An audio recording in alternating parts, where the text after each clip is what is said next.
on 95.3 The Farm, WHOP HD2 Hopkinsville, and online at 953thefarm.com. All right. You can hear me, I hope. Yes, sir. And I can hear you. Perfect. So we're perfect. Hoptown Hopper Baseball is on the air. Can you hear? Is it good? Is the level good? That what you're hearing? Okay. Hopkinsville Milling Because I can control yours. I have turned mine up because I'm deaf, but I don't want to blow you out. No, you're good. Max Arnold I'm liking Sons. this. Okay. Raymond Nelson Insurance. Planners Bank. Jay Schrecker Jewelry. Toyota of Hopkinsville. The Hoptown Hoppers. And All Clean Services and AKS Flooring and Design Center. Now let's head out to the ballpark for today's game. Good evening from Hopkinsville High School's Tiger Field. I'm Jeff Sisk along with Colin Carruthers, and we're set for Hoptown Hopper baseball tonight as the Hoppers welcome into town tonight the Fulton Railroaders. It is food truck night, and wow, look at all the food that I see out in the crowd. I tell you what, it's I've got my eyes set down here. I can't quite tell what it is, but it does look very good. Even the dog that's there is trying to sniff to see if maybe he could get a little bit of that. But we've got 4 food trucks on the site, and there's ice cream here as well with Top It Off, so you can check out ice cream here tonight. Of course, it's a Charlie Henderson State Farm Insurance night tonight as well here at the ballpark. And as we said, the Hoppers coming in with a record of 5-1, Fulton at 1-4. And Colin, last night you guys were in Madisonville, and Hoppers with another strong performance that night. Absolutely, a 12-6 win over the Miners last night to move the 5-1. The bats were as solid as could be. They came out the gate well. Pitching was good again from Chance Todd, who was on the mound. But the big thing is they just got to the Miners pitchers so early that they had to keep cycling through a few of them throughout the game. They felt very deflated. There were times where you could see them trying to make that comeback, trying to lift up their own spirits, but to no avail. The Hoppers played a great game. Tonight for the Hoppers, as you'll hear in our pregame interview with Coach Benny, Carter Ross is going to get the baseball tonight, and he pitched on Saturday against Fulton down in Fulton and had a good performance that night. Yeah, he absolutely did. He went 5 1/3 in that game where he gave up just 3 hits, 2 runs, both earned, in 4 walks, and he also struck out 8 batters in that game. He was really dominant in the zone.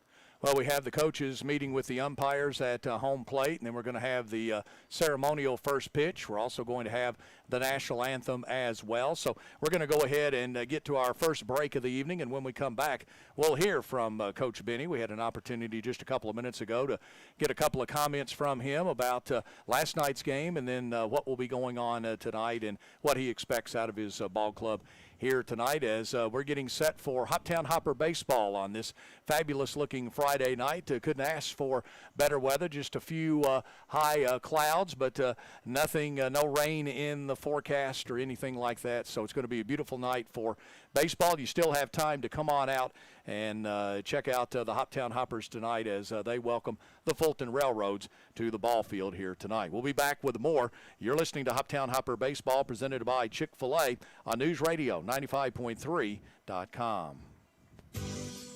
Whether it's Planners Bank's main campus in downtown Hopkinsville,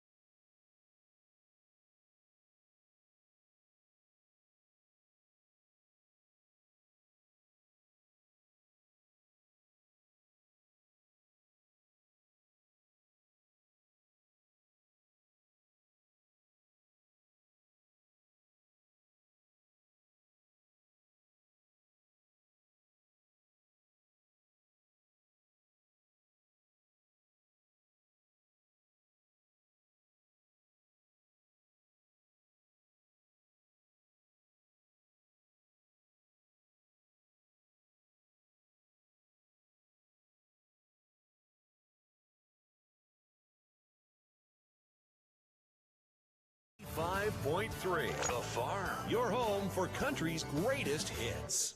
The Chris Benny Dugout Show is brought to you by the Barbecue Shack, offering catering and custom cooking. Visit them Wednesday and Thursday, 10 a.m. to 5:30 p.m., Fridays 10 a.m. until 6 p.m., and Saturday 10 a.m. till 3 p.m. They're located at 4687 Pembroke Road in Hopkinsville. Back with Chris Benny as the Hoptown Hoppers get set to take on the Fulton Railroaders. And Coach got a big win last night up in Madisonville. Talk about that ball game and some of the things that stuck out in your mind. Well, Chance Todd took the ball and did what he's been doing all season for us. He was scoreless there. Two little blemishes, but unearned. So good 0.0 ERA on the day. And then we turned it over to some guys in the bullpen who threw strikes. But 18 hits will help out, and we played pretty good defense behind it. Of course, you're pitching a little short numbers right now, but the ones that you do have are giving you a solid 5 to 6 innings, and that really helps down the stretch with the way you're hitting the ball. Yeah, and our pitchers are coming, but for us to just kind of hold serve here at the beginning of the season has been really nice. Yeah. Second time around to see the Fulton Railroaders. Talk about them the first time around. You got the win the first time around, and what do you expect from them?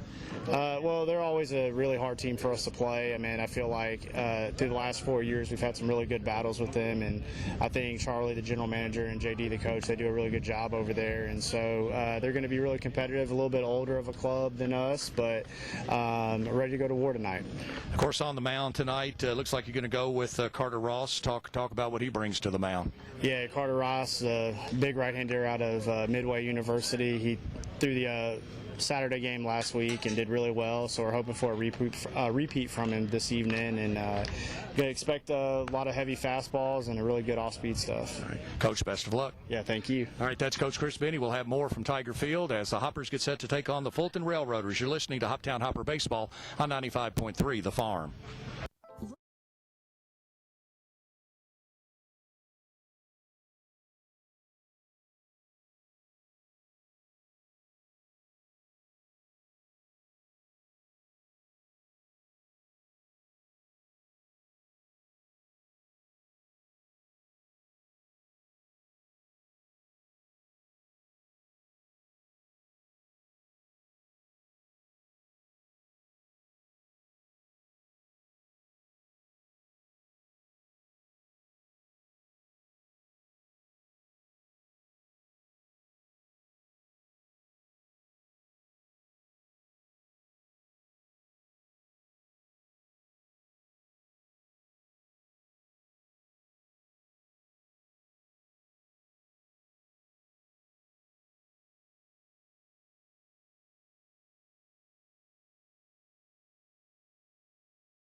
Point 3, The Farm.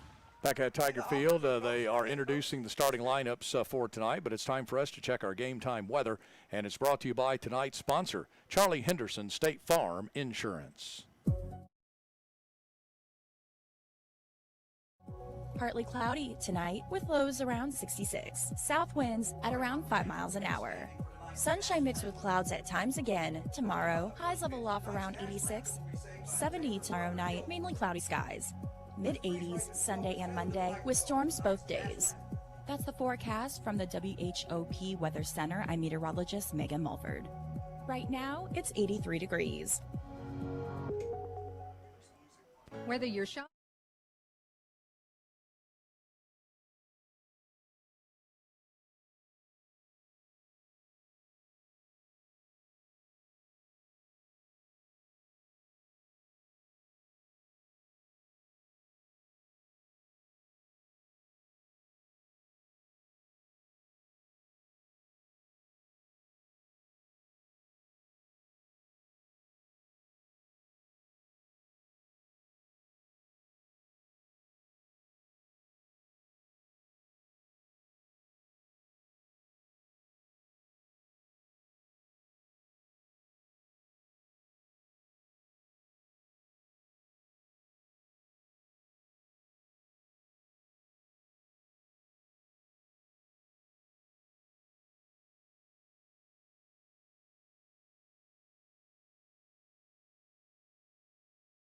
Untangling your headphones.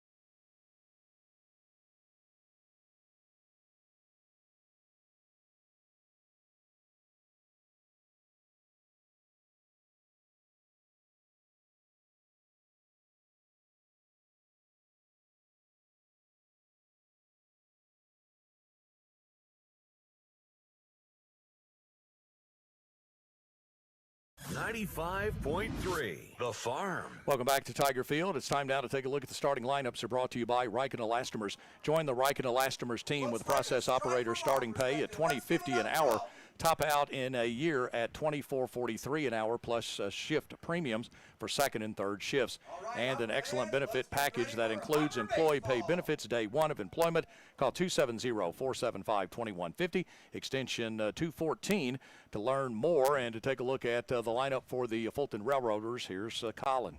Yeah, let's take a look at the starting nine for the Railroaders. 7 of them are back in the lineup from when they faced the Hoptown Hoppers the last time these two squared off. Nick Cossey will lead things off playing third base for the Railroaders. Behind him is Thomas Kuhn with Jacob Lott in the 3-spot cleanup. In the orders of first baseman Ben Coffin with J.R. North right behind him playing right field. Owen Phillips is in the 6th spot. Cade Clinton, one of the newer guys, batting in the 7th spot. And DHing for the Railroaders, Jeremiah Brown in the 8. And the round things up will be Matt Herlick, the center fielder, also one of the other guys who the Hoppers did not face last time. All right, I think we've got time. We can go ahead and if you want to run down the Hopper lineup, go right ahead. Yeah, 1 through 9 for the Hoppers. Cole Reynolds will lead things off yet again. Behind him is Dom Hartman with Nick Johnson in the DH spot. Brennan Mueller will be the cleanup batter in the order with Nathan Jessup, one of the new guys to the roster, back in center field. Declan Riggs will be in the 6th spot. Ryan McCartan is catching in the 7. Reed Hayes and Cade Wall will round things out behind him. All right, Ross going through his warm-up tosses before we get this contest underway. There's the throw down to second, and we're ready to get this contest underway. It's going to be Nick Cossey coming to the plate. He's leading off for the Fulton Railroaders, the third baseman. Thomas Kuhn will bat second, and then Jacob Lott, the left fielder, will bat third. If anybody gets on, we'll see Ben Kaufman, the cleanup hitter, in the lineup, and the first baseman. Hoppers in the white pants with the black jerseys with the white stripes, the pin stripes, I guess you call that, and the white hats with the red lids, or the, what am I trying to say there? The bill. There you go. There you go. The red bill. There's the first pitch of the game, and it is a strike, and our first pitch comes at 6:29. We're off and running for another night of Hoptown Hopper baseball. Count is 0-1. Here's a pitch from Ross, and it's going to be in there for strike 2. So Cossey in the hole to start this ball game. He's 0-2 on the count as Ross looks to come to the plate once again. Right-handed pitcher. Here comes the pitch, and this is going to be lined to the third baseman. Making a nice play over there is Hartman. And, you know, when we were together last Sunday, Hartman had some nice plays over at third as well. Yeah, Hartman consistently has looked really solid and poised over at third base. It was the same last night as well. He doesn't try to do too much with the play, make sure he's focused on the whole way, watches it through the glove, and just makes the simple things really intense for him so that when he comes to the harder plays, they are easier to us as we watch. There you go. Thomas Kuhn, the second man in the lineup, the shortstop, steps to the plate, and Ross throwing nothing but strikes to start this ball game, as that one is in there for a strike. 0-1 the count. Defense at normal depth for the Hoppers. Here comes the pitch from Ross, and that gets the outside corner for a strike. Don't believe he's thrown a ball yet. He has not. No. 4 strikes, and he was able to get Nick Cossey to line out on the pitch he threw to him, the third pitch of his at-bat. And here's a swing and a miss for a strikeout. So 2 gone here in the inning, and Jacob Lott, the left fielder, will be the batter. That's what we said just a little bit earlier. Ross in that game against the Railroaders last Saturday was in the zone very, very well. In 106 pitches he threw, just over 63% of them were strikes in that one. He's 100 right now, though. Left-handed batter steps in. This is going to be Lott. Pitch to him, and a swing and a miss. And again, nothing but strikes tonight so far from Carter Ross. But I don't want to jinx him. It is early. He looks in, the stretch, the pitch, and that's in there for a strike. You think it's going to happen at some point. Oh, sure. My goodness. Right now, it's just testing the batter, say, hey, catch up to the pitch right now. Right. Try me. 7 strikes to start this contest. And the pitch, and this one's going to be hit to the second baseman. He's going to scoop it up. He'll throw over to first in time. It's a 1-2-3 inning for Carter Ross as that play went wall to Riggs. And Fulton goes down quietly in their top of the first inning of play. As we check the Michael Venable State Farm Insurance scoreboard, Fulton nothing, and the Hoppers coming to bat. You're listening to Hoptown Hopper Baseball presented by Chick-fil-A on 95.3 The Farm.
The Farm, playing country favorites for Hopkinsville, Oak Grove, and Fort Campbell. Cole Reynolds will lead off here for the Hoptown Hoppers here in the bottom of the first inning of play. Of course, Reynolds playing at shortstop tonight. Don Hartman, the third baseman, will bat second. Then Nick Johnson, the DH. And if anybody gets on, we'll see Brennan Mealer. And I tell you what, Colin, the bats have been pretty hot here in the early going for the Hoppers. Yeah, especially with Brennan Mealer, who you just mentioned, who's been phenomenal in OPS right now in the summer season, about over 1,800 right now. What a number. Wow. All right, stepping to the plate is going to be Reynolds. He's a right-handed batter. And now they step off, not quite sure. Okay, too many guys on the playing field. Just one guy on deck at a time. So here we go with the pitch, and this is a swing and a miss. You know, Reynolds didn't actually see the Railroaders last time these two squared off, but he went 2 for 3 in last night's contest before getting pinch hit for by Caden Slaughter. Pitcher looks in, and it comes with a pitch, and this is foul back and out of play. Still yet to see a ball from either side. I know. 0-2 the count. Down. Yep, 0-2 the count now. No score. We play here in the bottom of the first. Here's the pitch, and that's a swing and a miss, and it struck him out. One out here in the inning. Dom Hartman will be the batter, the third baseman. Of course, the Hoppers will be on the road tomorrow. They will be at Henderson. And I believe that's your first trip into Henderson. That would be my first trip into Henderson, right. Correct? Yeah. Here's the pitch. It's easy here early going for me to make statements like that. Once the season rolls around, we get more games. I have to do a little bit more research on that. Here's the pitch, and it's a called strike. Dobbs is making his third appearance of the year, second start, where he currently has an 8.75 ERA. Here is the pitch, and it's called a strike. Dobbins ahead in the count, 0-2 with Dom Hartman, the batter. And the pitch, and did he go? They ask, and he did. Second strikeout. So 2 straight strikeouts to start this ball game, and Nick Johnson, the DH, will come to the plate. And that other start that Dobbins had this year, he went 3 innings against the Henderson Flash, where he recorded 6 strikeouts in just those 3 innings. So Johnson steps in, the number 3 hitter in the lineup tonight for the Hoppers. And the pitch. And it's in there for a strike. Just peppering the zone. I know right it. now. You get it near the plate, it's going to be called a strike.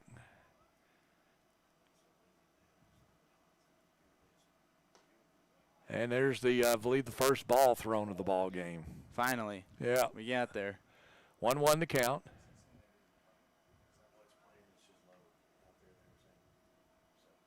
Here's the pitch, and this one's going to be hit to the second baseman. Scoops it up, throws over to first in time. That is Philip Kaufman to retire the Hoppers. Hoppers go down in order in their bottom half of the first inning of play. We played 1 inning as we check the Michael Venable State Farm Insurance scoreboard. There is no score. You're listening to Hoptown Hopper Baseball presented by Chick-fil-A.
.3 The Farm, playing country favorites for Hopkinsville and Crofton. The Farm. Welcome back to the Chick-fil-A broadcast booth as we're set for the number 4 hitter, the cleanup batter in the lineup for the Fulton Railroaders. Ben Kaufman, the first baseman, is our batter. And again, to start, Ross with a good start in that first inning of play. And this one's going to be inside and low for ball 1. Now we have his first miss. Yeah, his first miss, yeah.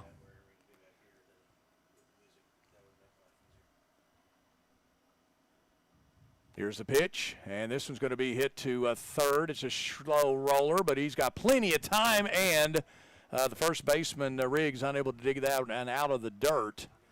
And I guess we're gonna score that an error on the third baseman, yeah, because it's kind of a low throw. So that's going to be an E5 on that throw, and the batter's going to be J.R. North or Junior North.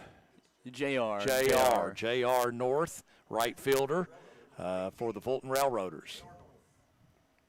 Yeah, Hartman, when he picked that one up at third, just took almost too much time thinking about the throw and getting it over there to where he did. He almost overthrew it and spiked it into the ground, and that's what really messed him up. Instead of just going through his normal progression, he took a little bit extra time to get it over. So Ross with his first base runner of the night. He works, and the pitch is a swing and a miss for strike 1 to Jay North. Owen Phillip, the second baseman, is on deck.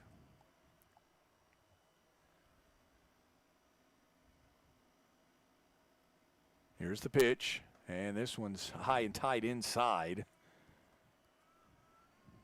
Evens the count at 1-1, yes. North faced Carter Ross in his last appearance. He went 1 for 3 in that one. He also was hit by a pitch, though. Here's the pitch, and this is a swing and a miss. So the count is 1 ball, 2 strikes now. So Ross gets ahead of this batter. He's stayed ahead of most of the batters.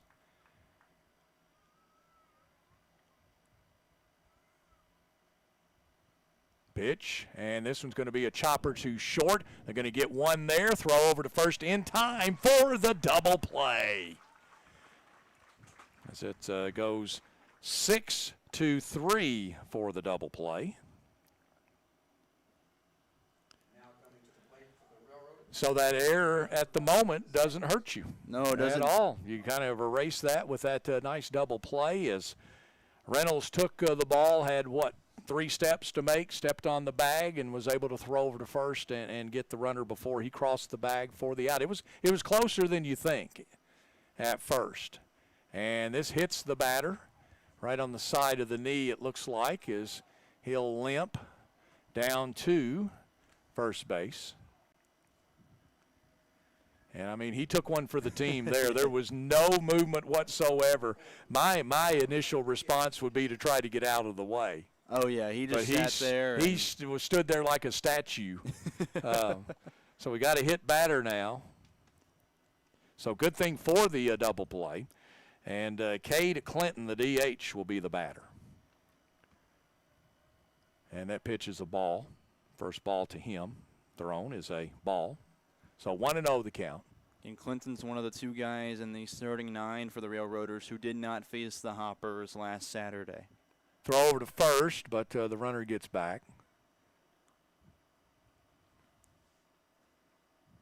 Clinton's a sophomore from Holmes Community College who did not record any stats this past spring. Here's the pitch, and it's in there for a strike. So that makes the count 1 ball, 1 strike. You see the shadows starting to take effect. Still home plate and the pitcher's mound drenched in sun. The right fielder is in the shade. Center fielder is a little bit. Left fielder, he's all sunshine. Here's one chopper, and it is going to go foul. Third baseman was on it. It would have been a haul if he was going to be able to make a play from there because of the way the ball hit and went up into the air, and it was taking a little bit of time to come back down. Exactly. That's why I also like that Dom Hartman played way behind that and just let it come to him, because that had the chance, of course, tailing foul, and by allowing it to travel a little bit further down the line, give that opportunity to say, hey, we don't have to make a play on that.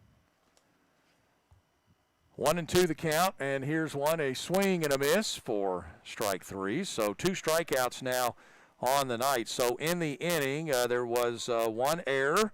Let's see here, a double play and a hit batter there. So no runs, no hits, 1 error, and 1 left on base. We go to the bottom of the 2nd inning as we check the Michael Venable State Farm Insurance scoreboard. No score between the Hoppers and the Railroaders. Back after this, you're listening to Hoptown Hopper Baseball on 95.3 The Farm.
.3 The Farm, your home for country's greatest hits.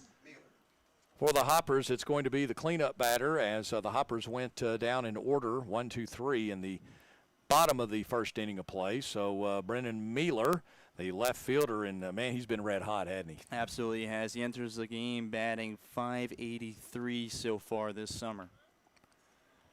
He's a left-handed hitter, and the first pitch to him, he swings and misses. And the throwback is over the head of the pitcher. So the short will come in and get the ball back to the pitcher. Count's going to be 0-1. Seemed like Mueller tried pulling that ball really hard on a pitch that's outside, and you're usually never going to connect on a pitch like that if you're trying to pull it. Here's the pitch, and did he go? I don't think so. Nope, he holds up, so it's going to be a ball. Did a good job of holding up. Absolutely. I'm surprised the catcher didn't check down, though. Right. Here's one hit into right, but it's going to go foul.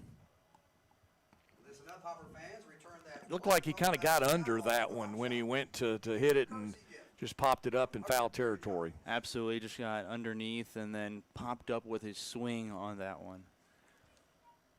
Pitch, and it's a ball. Was waiting for the home plate to Of course, I can't see the plate, so I'm just kind of guessing on, because of the catcher and the umpire, I can't actually see the plate. Here's one chopped down to first, but it's in foul territory.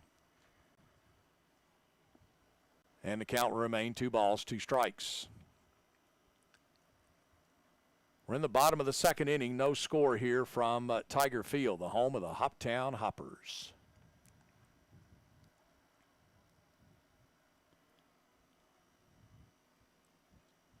Here's the pitch, and it's high for a ball. So the first full count of the night for Carter Ross. Oh, excuse me, I'm sorry, wrong pitcher. How about Michael Dobbins? Here's one foul back, now to play. Mueller's got a really good eye at the plate. Sure, he's putting the ball in play a lot, but he's also walked 3 times already so far, which brings his on-base percentage up to a .667. Here's the pitch, and this one's going to be in between the left fielder and right fielder and center fielder. It's going to roll all the way to the wall. It's at least a double, and they're going to hold him right there. A stand-up double for Brennan Mueller, and his hot-hitting streak continues. I mean, that guy is ridiculous. That's his second double of the season. He started his college career at Middle Tennessee State before transferring to Vol State Community College. That's a guy with the way he's been swinging. I wouldn't be shocked if he finds himself back up at the Division I level someday. Batter's going to be Nathan Jessup. He is the center fielder. Walk up. Yeah. I could barely. Yeah, we got it turned up. Did you turn it up now? Yeah. It's been turned up. That pitch is a ball. That'll be better.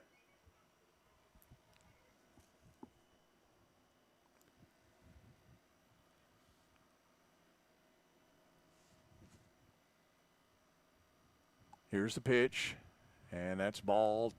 No, excuse me. The one of those was a strike. So now it's 1-1. My apologies. 1-1 the count. 1 ball, 1 strike. This is Jessup's first game this season with the Hoppers. Just got back down from his college season where he played for UIndy. Here's the pitch. So he played with Connor Scheid then, right? No, that's Indy Southeast at the NAIA level. Okay. UIndy is a D2 school in the Great Lakes Valley Conference that ended up going on a great regular season run and ended up making it to their 3rd College World Series in 4 years. 2-1 the count. The pitch he got him with a strike. So 2-2 now the count. 2 balls, 2 strikes. Nobody out. Hoppers with a runner at second base on the double by Mueller. Hoppers with their first opportunity of the night with a runner in scoring position. And nobody out. Got to find a way to move him over, but not going to happen right now because a swing and a miss by Jessup. And that's a strikeout. And the batter's going to be Declan Riggs, the first baseman. Third strikeout already for Dobbins on the mound. And, you know, flashback to when the Hoppers played the Rhythm. They had 15 strikeouts in that one. Only struck out twice last night. But you do not want to mirror that Tuesday game whatsoever. Left-handed batter in Riggs as he steps in. Pitcher will look back, but they're playing normal depth of defense, so not even trying to hold him on the bag. Here's one hit foul. Got a big contingent of fans out beyond the left field wall fence. Glad to see them out there. They will enjoy that spot once the sun goes down. That's a beautiful place to sit. I used to sit out there and watch games. You could see very, very well from there. Here's the pitch, and this one's going to be popped up, and it looks like center fielder's going to come in. He kind of accelerates a little bit, and he makes the play for the second out of the inning. So Riggs pops out to center, and the batter's going to be the catcher, Ryan McCartan is going to be the batter. As we've got 2 outs now, and again, they still have a runner, Mueller, at second.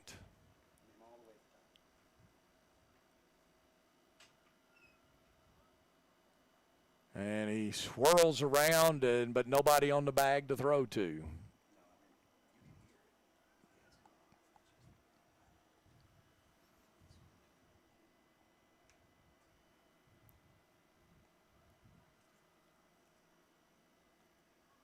Pitcher again looks back at second. He's going to come home with a pitch, and it's a ball.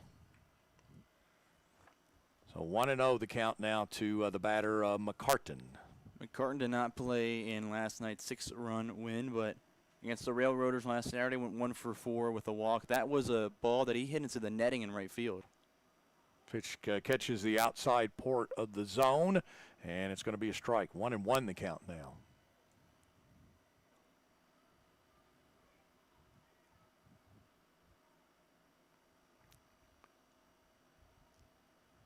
Here's the pitch, and this one's going to be hit to the shortstop. Scoops it up, throws over in time, and the first baseman's able to dig it out for the out. That was Kuhn to Kaufman, as that goes 6-3 for the out. So in the inning, Hoppers with their first base hit of the night, Mueller with a double, but they leave him stranded there. So no runs, 1 hit, no errors, and 1 left on base. We have played 2 complete. Colin will have the play-by-play for the next several innings after we take this time out. You're listening to Hoptown Hopper Baseball, presented by Chick-fil-A on 95.3 The Farm.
.3 The Farm. We'll see 8-9 in the top of the order for the Railroaders to begin the top of the third at Tiger Field. Carter Ross still the pitcher for your Hoptown Hoppers. Had a good start to the day so far, 2 strikeouts and no hits allowed against him, though he did have a hit by pitch against Owen Phillips in the second inning. It'll be Jeremiah Bowen, the leadoff batter this inning for the Railroaders, the right-handed hitter. Steps into the box as we are set for action yet again. Carter Ross from the stretch, his first pitch, a fastball down the middle for strike 1. Bowman, last time these two faced, went 0 for 2, but he did have a pair of walks as well. One that he came around and scored on. 0-1 pitch now from Carter Ross goes with a curveball that paints the outside corner for strike 2. Again, brought up the strike rate for Carter Ross last time. It is dramatic right now. He is touching every part of the zone to begin this contest. Set again from the stretch, the 0-2 delivery, and he gets him fooled with a swing and miss. It's a strikeout, another one, number 3 for Ross. Coming to the plate for Fulton, number 36, the center fielder, Nat Hurley. So now we'll see the 9th spot, Matt Hurlick, walk up to the plate. The center fielder who did not face Ross in the last game. Left-handed hitter. Stepping up as Ross is set from the stretch to begin the at-bat. First pitch in towards the plate. Misses low for ball 1. I believe that's only the second time today so far that Ross does not have a first pitch strike. And if you look back at his last appearance, about 69.5% of his at-bats included a first pitch strike, which really helped him in that outing. The 1-0 over on the left side, Dom Hartman will field it at the third base position across the diamond over the Riggs at first in time for out number 2. Quickly 2 up, 2 down, as now we go back to the top of the lineup. Nick Cossey, the third baseman, walks up to the plate. He had a line-out over the Dom Hartman to begin this game. Went 1 for 4 last time these two face. First pitch is a curveball that misses on the outside. Could not be grabbed by the catcher today, Ryan McCartan. He did not catch Carter Ross the last time. That was Mark Harmon when they were on the road at Fulton. As the 1-0 pitch now coming in from Carter Ross goes to the fastball and misses downstairs. 2 balls, no strikes is the count. You know, some guys, when they're on the mound, are really particular. They need a certain guy catching that helps them a lot. Some guys, it really does not matter. Next pitch is fouled off and out of play on the right side. Makes the count 2-1. You see that even at the professional level. Some guys are struggling with one team as a pitcher. They get traded. They, move on to a new guy. They bring in a new catcher, and their pitching numbers dramatically improve. Next pitch, the 2-1. Another fastball that misses low as the count is now 3-1 with 2 outs in the top of the third. No one on the bases as we're still scoreless. 3-1 pitch from Carter Ross is about letter high going out towards center field. Nathan Jessup is underneath it and will have his first out in a Hoppers uniform in the third here in the top half of the third. As we check the Michael Venable State Farm scoreboard, we're still scoreless here at Tiger Field with the Hoppers back to the plate when we return.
Broadcasting from the batter capital of the world, WHOP HD2 Hopkinsville, 95.3 The Farm.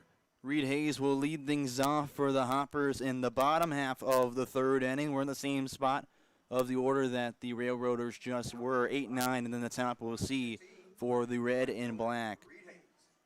Hayes playing right field today after pitching in the last 2 games.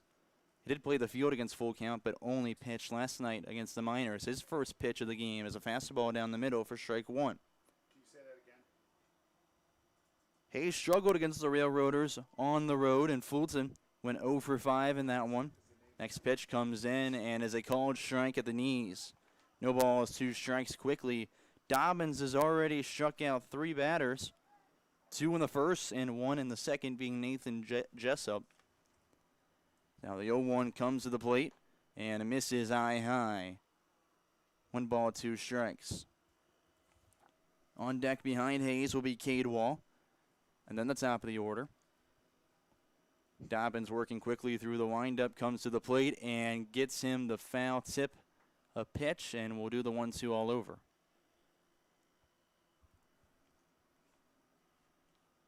Dobbins asked for a new ball, so everyone has a moment to reset. They had to clear the other ball from the field of play. And now we're back to action. Dobbins through the windup. Pitch to the plate is an off-speed right back up the middle, is gloved by the second baseman, Owen Phillips, over the first in time for out number 1. And what a phenomenal play from Owen Phillips at second on the backhand, the turn and throw, and grab the outs.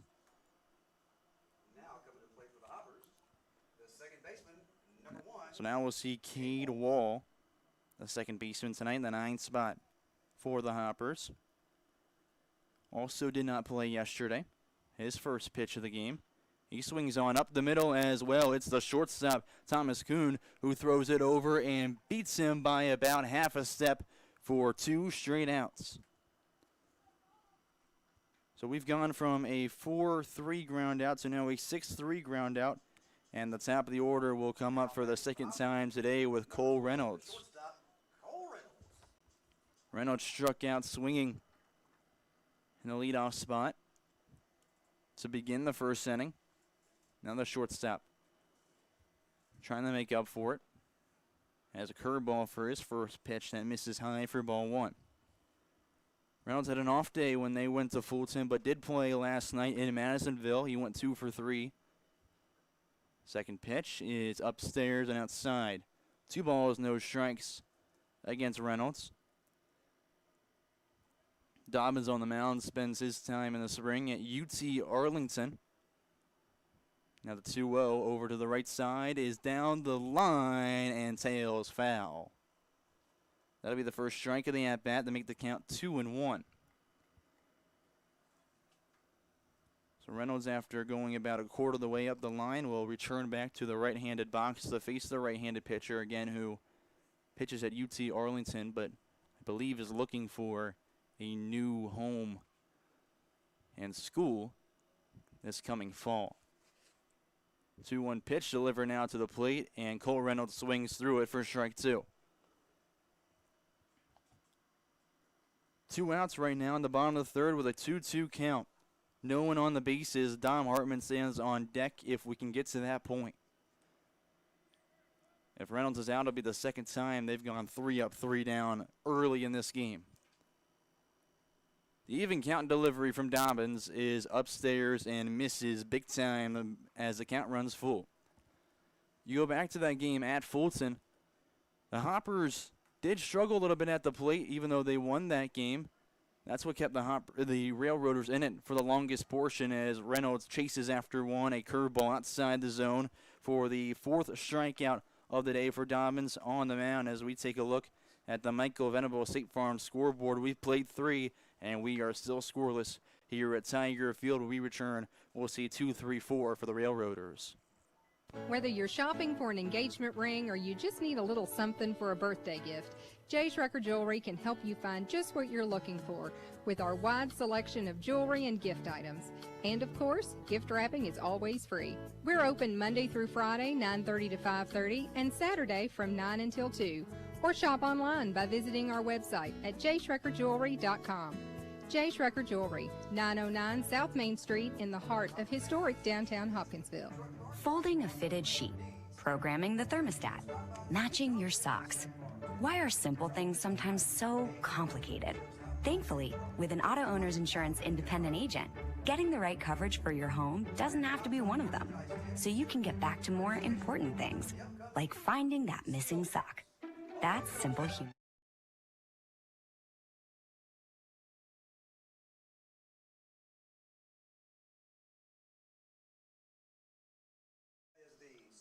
95.3 The Farm. Carter Ross now set to face the heart of the order for the Fulton Railroaders. He'll see 2, 3, and 4 due up for the Orange, as he's still out there doing pretty well so far. He has delivered 3 strikeouts, no hits, and no walks against him.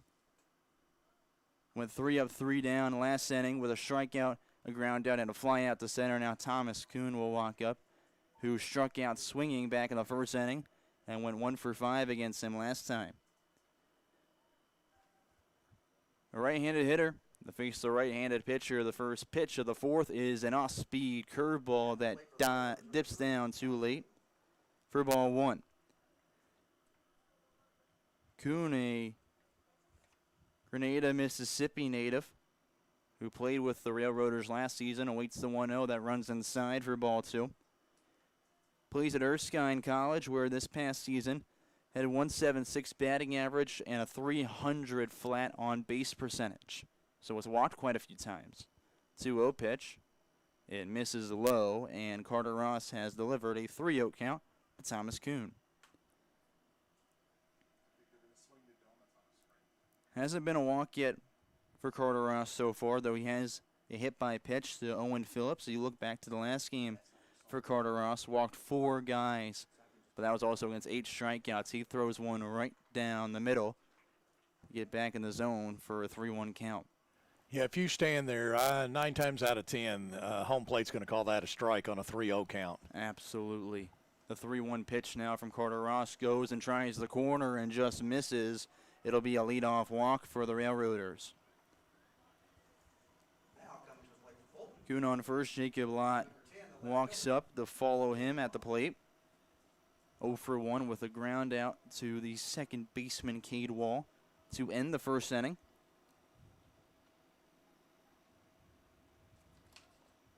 Carter Ross in the Shret looks over at first, now is set on the mound, delivers to the plate. First one's down the middle and swung on shallow center field. Cole Reynolds tracks it back, gets it over his shoulder and falls down to complete the catch for out number 1. I'm going to have to put a star beside that one. What a play by the shortstop there. Great grab from Cole Reynolds, tracking that all the way into his mitt and holding Thomas Kuhn at first base. That brings up the cleanup batter, Ben Kaufman, who did reach in the second inning, but that was on an error from the third baseman, Dom Hartman. First pitch to him is upstairs for ball 1.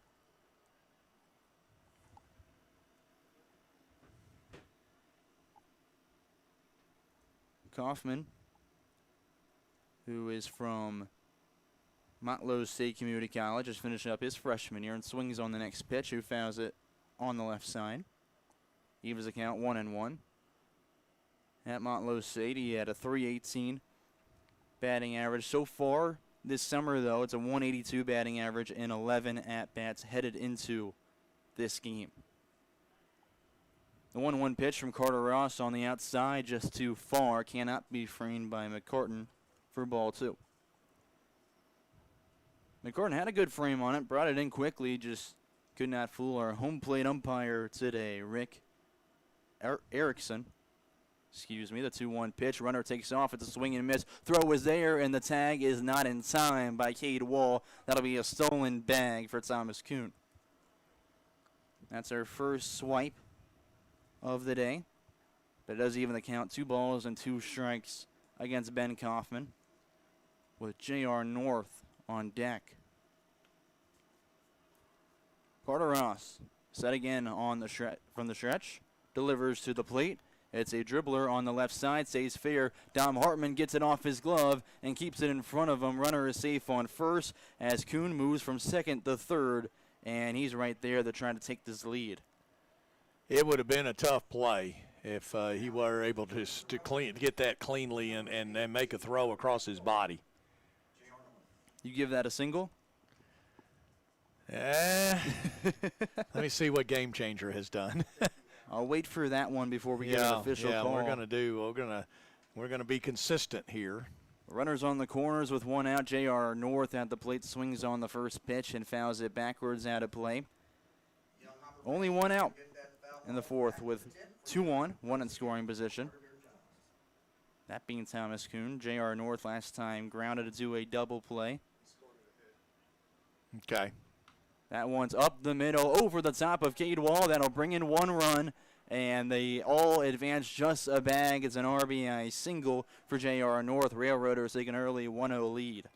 And they did give Kaufman a hit. So it's back-to-back singles now officially for the Railroaders, as runners now stand on first and second. Still 1 out in the top of the fourth. Carter Ross had gone plenty deeper into the game last time before they scored on him. Obviously getting to him right now with their first few hits in this one. Owen Phillips at the plate. His first pitch is down the middle for strike 1. Phillips was hit by a pitch last inning. The first pitch he actually saw of this game. Now plays at Cleveland State as he swings through the next one and falls in a 0-2 hole early. Phillips, while he plays at Cleveland State now, he transferred there from Southwest Tennessee Community College and is also one of 9 returning players to this Railroaders roster from last year's team. Next pitch misses downstairs and does not get him the chase. Makes it a 1-2 count.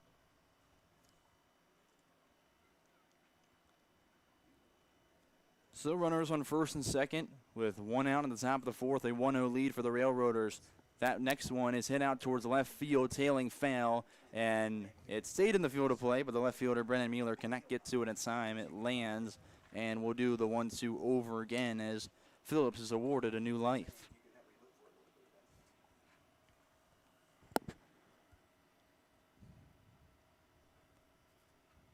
Carter Ross has kept the pitch count low for the most part outside of what this inning could possibly do.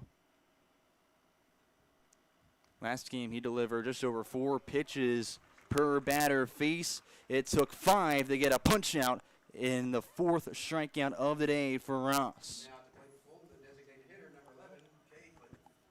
So there's now 2 put away for Ross on the mound against the Railroaders here in the 4th. That brings up Cade Clinton, who also struck out to end the 2nd inning. First pitch of the at-bat from Ross is outside for a ball.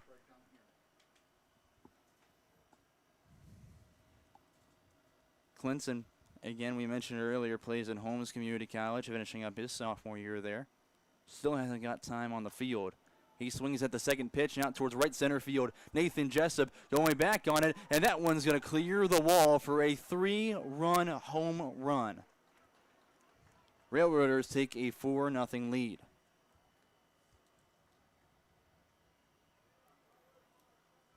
Second home run Carter Ross has given up. He gave up a solo shot to dead center field the last time these two faced. This one, though, a lot more damage, a 3-run shot with 2 outs in the 4th. Yeah, and that one was left of the scoreboard.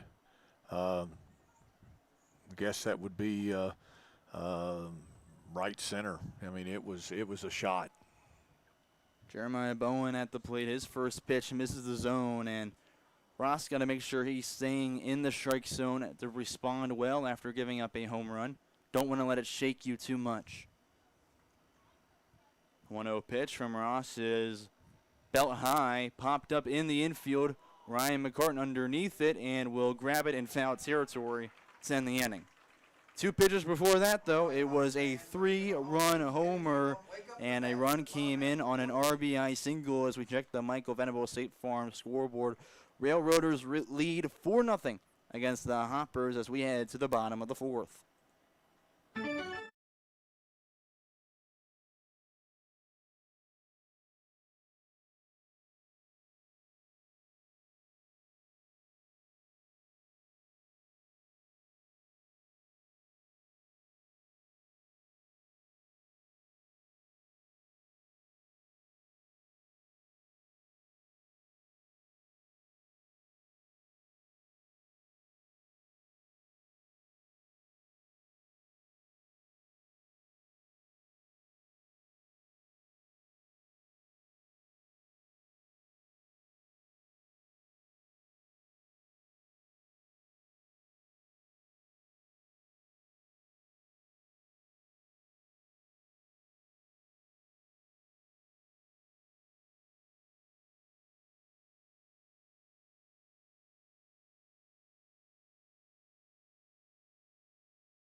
.3 The Farm, playing country favorites for Hopkinsville, Oak Grove, and Fort Campbell.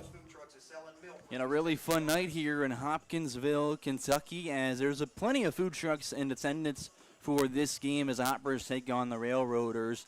They just played a little game where Hudson Hamilton and Caden Slaughter were battling it out to eat a donut without using their hands off a stick. It was very interesting. I think they cheated at the end. Yeah, dangling from a string. They made it work. Yeah. But a lot of sweet treats here. They got the donuts. They, I know, had some ice cream. Dom Hartman got some before the game. Zach Hampton said it better give you the ability to get more hits and maybe a home run today. There you go. He said he'd provide him with some ice cream before each game if he got a home run or two in this one. Well, we'll see if it pays off as he starts at the plate in this inning. First pitch is about sky high on the right line. It's in foul territory and eventually got by the first baseman, Ben Kaufman. 1 pitch, 1 out in the bottom of the 4th. Now coming to the plate for the Hoppers, the designated hitter. Quick start after in the top of the 4th inning. The Railroaders plated 4. There was an RBI single from J.R. North and then a 3-run home run from Cade Clinton as he put that one over in right center field left of the scoreboard. And next pitch to begin the at-bat for Nick Johnson is a called strike.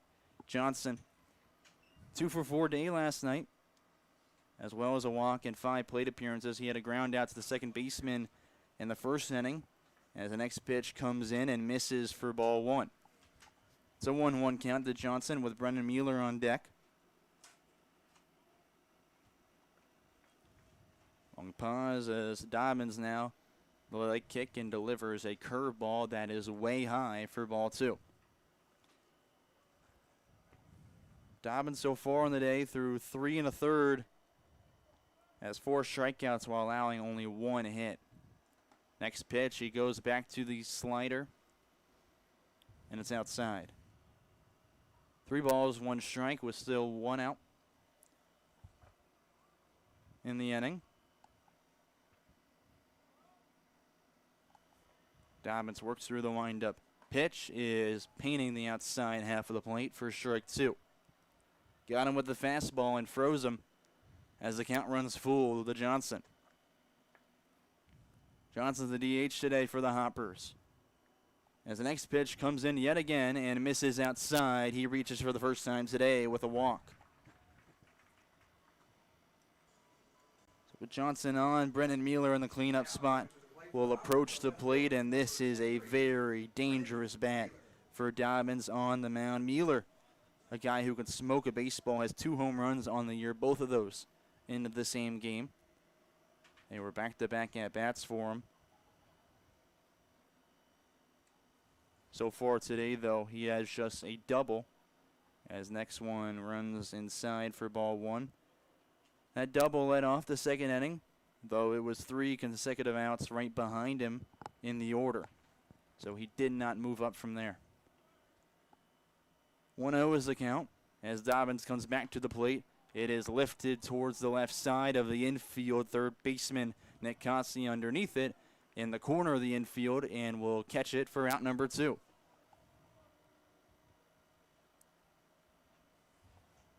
It'll pop out and then a walk and then another pop out right behind it. The Hoppers have struggled to put one in the gap so far. Nathan Jessup comes up to the plate. And a guy who's just now joining the team after his college season is over with the Greyhounds in Indianapolis, Indiana. First pitch of the second at-bat, he swings on, and it is popped up in the infield yet again. The shortstop, Thomas Kuhn, calls everyone off on the right side of the infield and grabs it for a third out. 3 pop-outs is how the Hoppers are put away in the bottom of the 4th inning as we check the Michael Venable State Farm scoreboard. They cannot respond to a 4-run top half of the inning. Railroaders lead 4-0 against the Hoppers as we head to the 5th at Tiger Field. Summer starts here at Toyota of Hopkinsville. Get 2.99% for 72 got months. one more in you? I got one more. All right. On a 2600. And I'll take Get a couple and then you can 4.99% finish on a this 26 up. Camry. Plus, great used car specials. Visit ToyotaofHopkinsville.com to see our complete inventory. Plus, all active duty military instantly get a $500 rebate. Accident? Our award-winning certified collision center repairs all automotive brands. Plus, we can bring the service center to you with our one-of-a-kind mobile service van. Toyota of Hopkinsville. Better deals. And we're closer than you think. No matter what you've been through, all clean to the rescue. Has your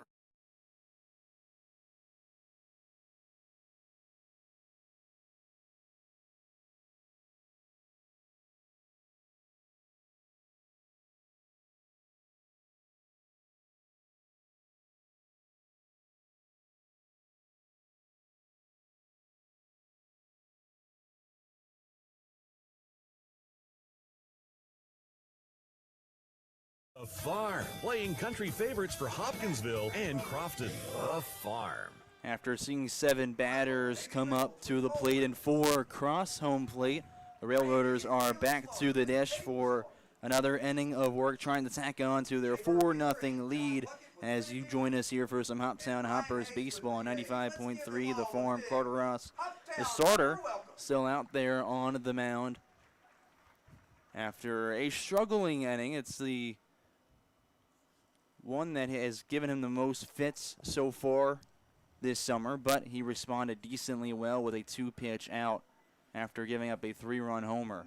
He begins the 5th inning with a ball outside as we see 9, and then the top of the order for the Railroaders. It's Matt Herlick at the plate, the center fielder, who's 0 for 1 with a ground out to the third baseman. Next pitch misses outside near the same spot. They make it a 2-0 count.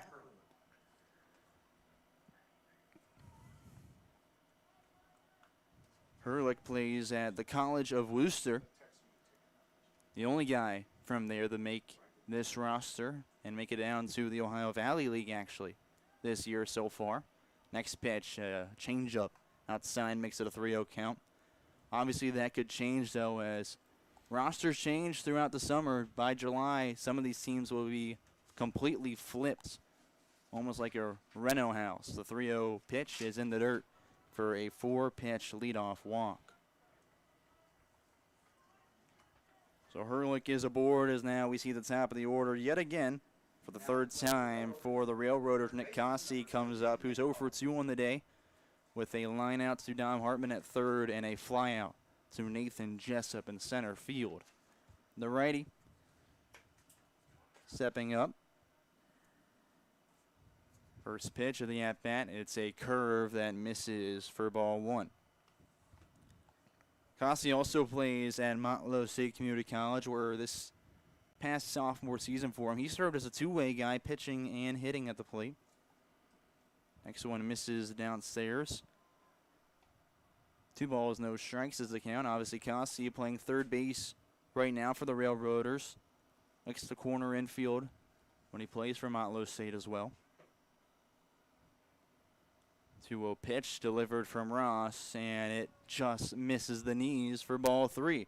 That is 7 consecutive balls now for Carter Ross, as he's going to take a moment off the backside of the mound and reset himself. He does not look the same as he did when they were at Fulton right now. Seems like he's aiming a little bit more, not as loose, not as comfortable out on the mound. The 3-0 pitch from Ross is down the middle, and finally he's got a strike.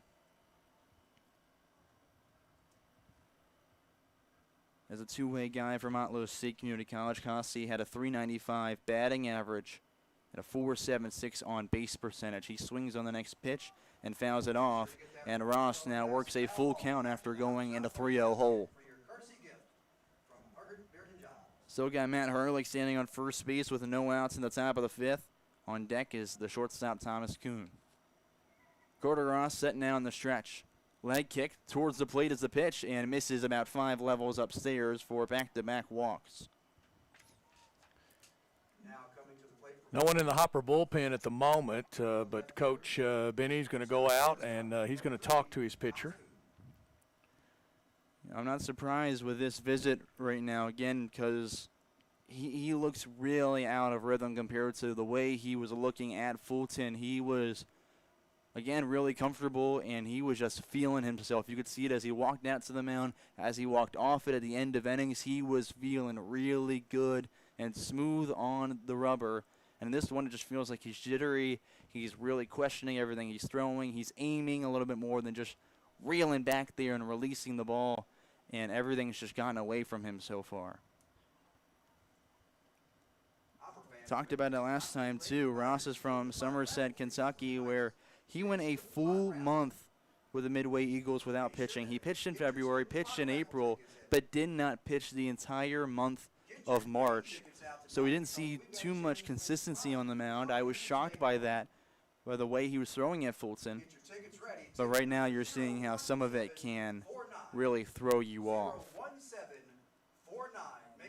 Well, meeting with head coach Chris Benny in his second season leading the Hoppers. Well, second-ish. He also spent half a season as an intern before last year, but his second true season as the head coach. The meeting is adjourned, and Carter Ross back out on the mound to face the shortstop Thomas Kuhn in the 2 spot in the order. Kuhn's 0 for 1 with a strikeout and a walk that he eventually scored on after an RBI single from J.R. North. First pitch is swinging and missing is Kuhn for strike 1. Carter Ross still has runners on first and second behind him in form of Matt Herlick and Nick Cossey, and no outs in the top of the 5th as his team trails by 4. The next pitch from Ross, letter high, slapped out towards right center field. Nathan Jessup, it lands in front of him. He grabs it and throws it into the middle of the infield. It's cut off by Declan Riggs in the middle. by the pitcher's mound, and that will load the bases for the Railroaders. And nobody out, which is more important.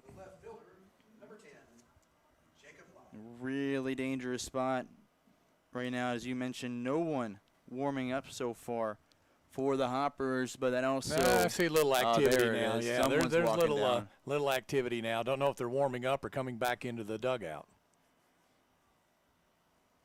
First pitch of the next at-bat misses outside. It's Jacob Lott at the plate. Cannot afford to walk someone in right now, especially with the deficit you have. Lott is over 2 on the day with a ground down, a pop out to the shortstop, Cole Reynolds. He swings through the next pitch right above the letters for an even 1-1 count. Lott from South Haven, Mississippi, who also plays at Erskine College. Transferred there after playing at Holmes Community College. The 1-1 pitch now to the plate from Carter Ross misses above the eyes, and the count now is 2-1. Lott had a .217 batting average. Slugged .304 at the plate as well this past spring. 2-1 pitch from Carter Ross. He gets him chasing at one at the letters and behind it on the swing, so will not connect, making it a 2-2 count. On deck, you do have Ben Kaufman, the cleanup batter, but still no outs and bases loaded for the Railroaders. Carter Ross, long look back towards second, now goes to the plate, goes with a curveball, and it cannot find its way back to the zone. Count is now 3-2.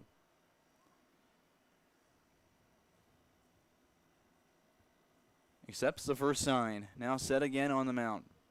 The pitch from the rubber is in the zone, swung on and fouled out of play. As Lott will have another life.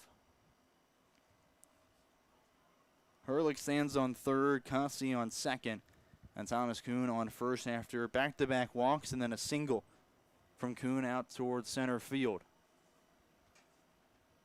The count's still full. Carter Ross set for the next pitch. Delivers to the plate, and it is down there in the middle for a K. Carter Ross with the punch out to leave. The base is still loaded, but now 1 out.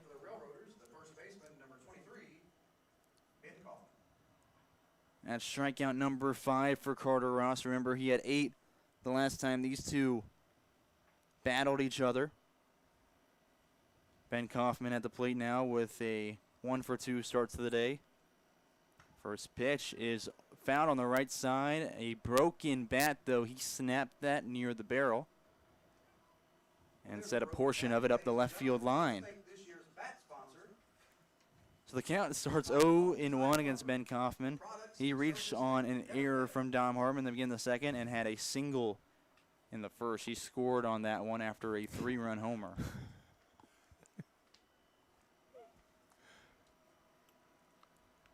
So he goes back to his dugout, grabs a new bat, this one of red color.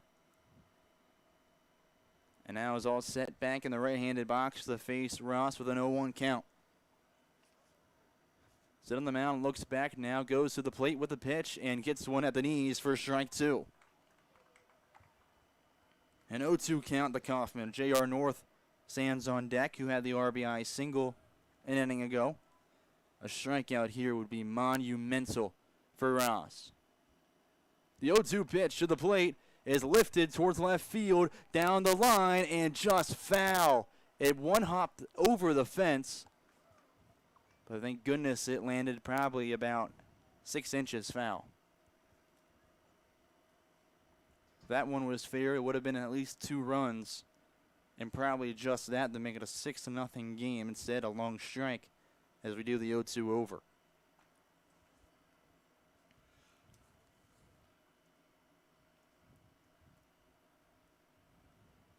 Kaufman, who just finished up his freshman year, taking his 13th at-bat for the Railroaders, the 3-2, and he keeps himself alive on a pitch that he does not love and fouls it out of play. Ross still yet to throw a ball in this at-bat. He was in the zone very, very well the first 3 innings. The 4th inning, of course, got away from him, and so far in the 5th, he's had his struggles with back-to-back walks and then a single. The 3-2 again is upstairs on a curveball for ball 1. Count runs 1 and 2 for Ross as he continues his battle with Kaufman at the plate. Long pause, and now it's set. Deep breath. Leg kick, delivers to the plate, gets him swinging and missing for back-to-back Ks with runners still on all bases. And more importantly, the second out. So whatever Coach Benny said to him has worked to this point. Benny working some magic with Carter Ross as now J.R. North comes to the plate to try to bring in at least 1 run after the Railroaders had bases loaded and no outs. Carter Ross is looking to squander that. First pitch now to J.R. North. It gets off his front leg, and Ross not very happy with himself. Hit by pitch brings in that 1 run. It's the second hit by pitch of the game. The other one was to Owen Phillips, who's now at the plate. Score is 5-0 in favor of the Railroaders. Still in the top of the 5th inning, 2 outs and bases loaded. Owen Phillips 0 for 1 today with a strikeout, and of course that hit by pitch that I just mentioned. Ross, the face of the lefty in the box. First pitch misses low for ball 1.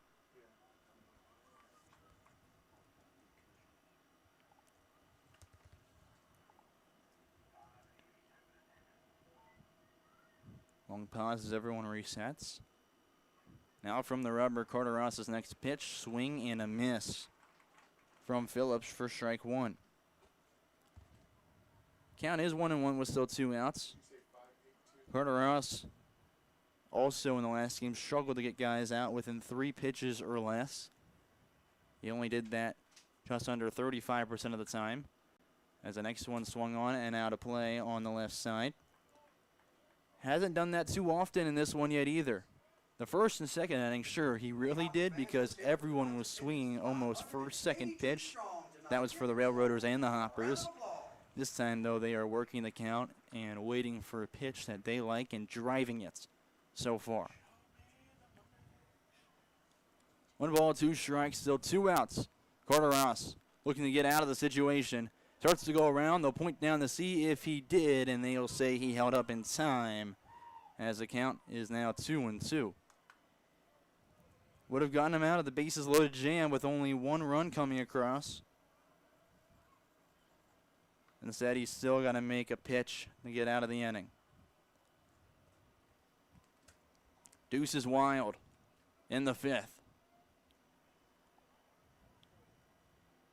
Carter Ross's next pitch to the plate is right down the middle to get out of the bases loaded jam with his third strikeout of the inning. 1 run comes across on a hit by pitch, but outside of that, Ross keeps the damage minimal. As we check the Michael Venable State Farm scoreboard, it's a 5-0 lead for the Railroaders over the Hoppers. When we return, we'll see 6, 7, 8 due up for Hoptown.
.3 The Farm, your home for country's greatest hits.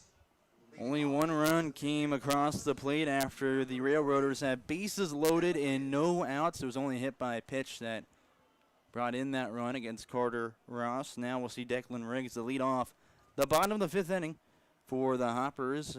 He has an 0-for-1 start to the day with a fly out towards center field as we're just about set for action. Michael Dobbins still the pitcher for Fulton. Riggs now in the left-handed box, and we are set for the first pitch of the bottom half of the fifth. It's a called strike low in the zone to get us started. Riggs has been batting around that 200 line so far this summer, as the next one, a grounder over to the right side, fielded by the second baseman. It is the pitcher, Dobbins, the cover, the bag at first, and he's there in time for out number one. Well, PFP as they flip it over to him, and it's a 4-1 ground out. Now the catcher, Ryan McCurtain, who grounded out to the shortstop, Thomas Kuhn, last time, will walk up to the plate. Dobbins works through the windup for his first pitch, a called strike on the outside portion of the plate. McCartan, a Saginaw Valley State Cardinal. His next pitch is outside for ball one. And from Lake Orion, Michigan, at a .267 batting average this past year with a .450 on base percentage. The next pitch ripped out towards center field on a rope and is caught by Matt Herlick on a line for out number two. Quickly again, 2 up and 2 down for the Hoppers, and it was the same issue they had against the Rhythm. They were working through at-bats, it felt like, almost too quickly while they were struggling. Reed Hayes in the 8th spot now at the plate, the right fielder today for the Hoppers. His first pitch he swings at and will foul out of play on the right side to make it an 0-1 count. Hayes grounded out to the second baseman, Owen Phillips, last time. Had the off day yesterday, which he appreciated with the cement wall in the outfield in Madisonville, Kentucky. 0-1 pitch now delivered, and it's on the inside half. It gets off the handle of Hayes' swing, and he's behind 0-2.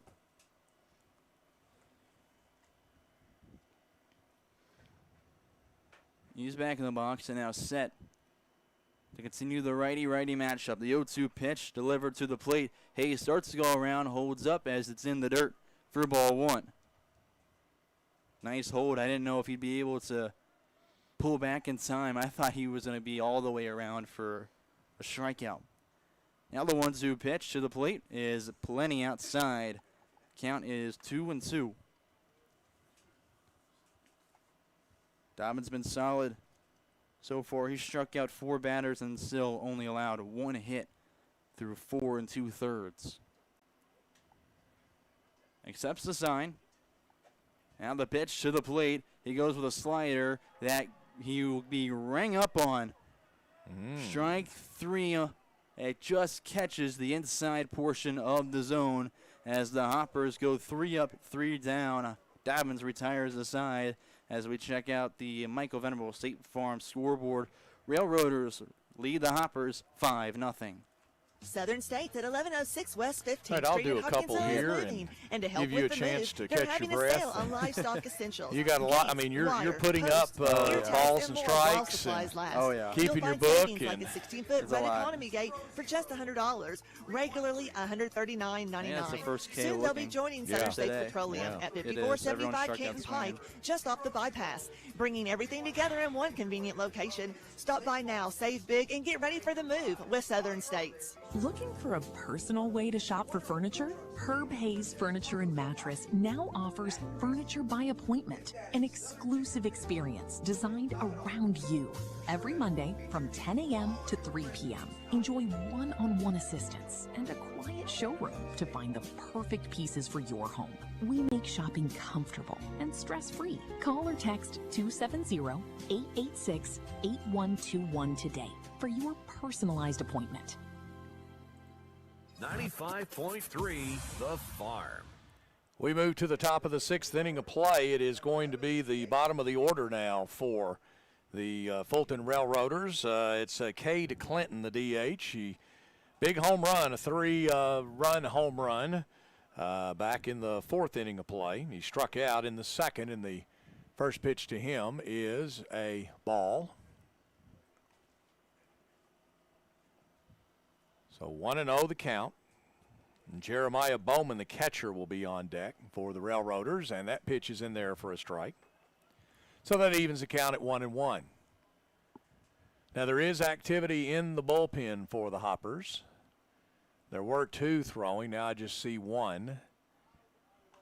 And here is one hit foul down the first base side and out of play. Going to make it 1-2. That might be Connor Schott. I think that looks like Connor. It does look like Connor.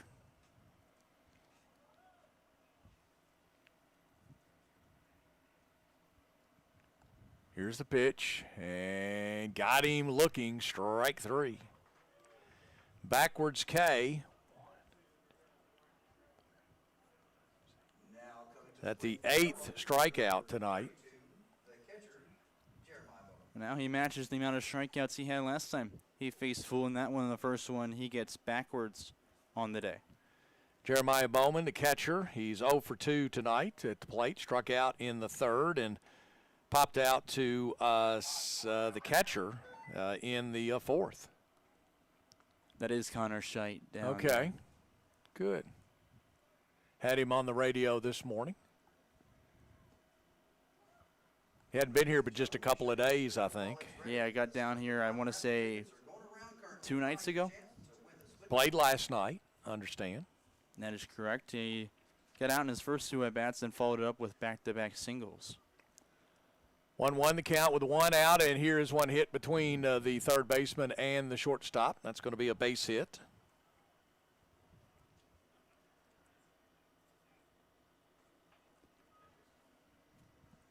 That's the 4th hit recorded. The scoreboard says 5th. So there it is. There's my 5th one.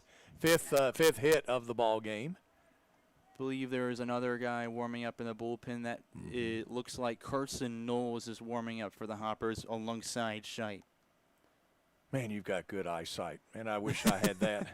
I used to have that, but not anymore. It's the contacts that I'm wearing. Oh, okay. Pitch is high. You got to give him credit, you know. Yeah. That plus being around the guys every day, it helps right, to it be able to helps to recognize them. Yeah, I understand.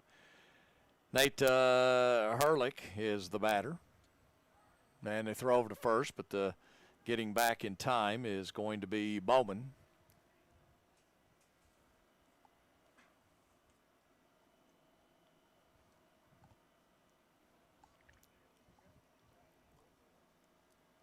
The pitch, and this is foul back and out of play.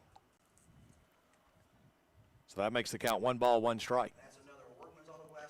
Again, Hoppers are going to be on the road tomorrow night. They'll travel up Interstate 169 to Interstate 69. We used to say they would be at the northern end of the parkway, but that's not the case anymore. So they'll be getting on Interstate 169 to Interstate 69 and go on into Henderson. Here's another base hit right up the middle, right in front of the center fielder. And runners on now at first and second after back-to-back base hits for Fulton Railroaders. And back to the top of the order now, Nick Causey. And this will be his 3rd at bat. He's 0 for 2. He walked in the 5th. And we may have a pitching change here. Let's see. Coach is coming out, and he is going to ask for the baseball. We'll tell you who the new pitcher is when we come back as we check the Michael Venable State Farm Insurance scoreboard. It is Fulton 5, Hoptown nothing. Back after this. You're listening to Hopper Baseball presented by Chick-fil-A on 95.3 The Farm.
95.3 The Farm.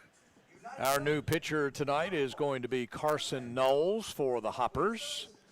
Wears number 6. Of course, he is from Murfreesboro, Tennessee. Ball State Community College for that young man.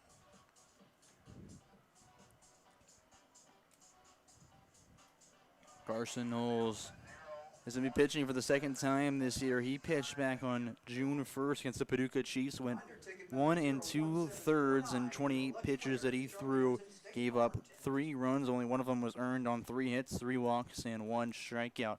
He also had a hit by pitch in that one. Our batter is Nick Causey as he steps in. Wears number 17, the third baseman for Fulton. Knowles will look back at the bag at second. He'll come home with a pitch, and he hit the batter. The first pitch hit the batter. And now the bases are loaded with 1 out, as Thomas Kuhn will come to the plate. That's not the best way No, to it's start not. out on the mound. No, it's not. And he hit him dead center, right in the middle of the back, right in the middle of his back. A stinger, if yes. you will.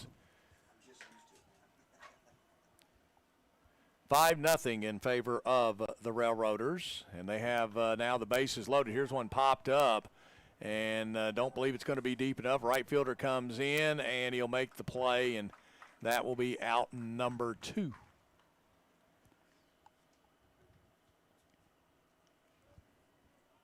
Something that actually said on the broadcast the other day, Reed Hayes is in right field. He's got a lot of range out there. Again, he was ranked the number 9 outfielder in the state of Indiana coming out of high school.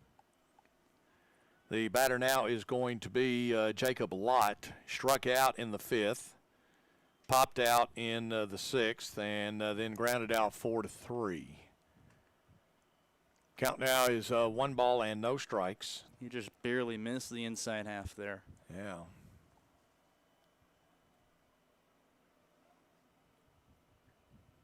Here's the pitch. Swing and a miss. Evens the count at 1-1 with 2 outs. And again, the Railroaders with bases loaded. A second time tonight that they've had bases loaded. Matter of fact, that was in the last inning when they had the bases loaded. Here's the pitch. Swing and a miss. Makes it 1-2. And Knowles can get out of a jam here without any damage. 5-0 is our score.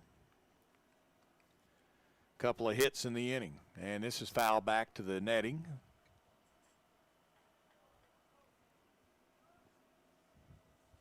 Seems like on a few of them tonight, Jacob Lott's almost tried to overswing, so when he doesn't connect with one, he's like spinning out of the box almost. Here's the 1-2 pitch with 2 outs from Knowles, and it's inside. Good job by the catcher to make that play, and he had to really reach across his whole body, it looked like, to try to make that catch. He was lucky that wasn't a hit by pitch either. Lott had to get out of the way of that one. 2-2 the count. 2 outs. Bases loaded for Fulton, and now time is called by the batter, Lott, as the pitcher was taking more time than he was comfortable with.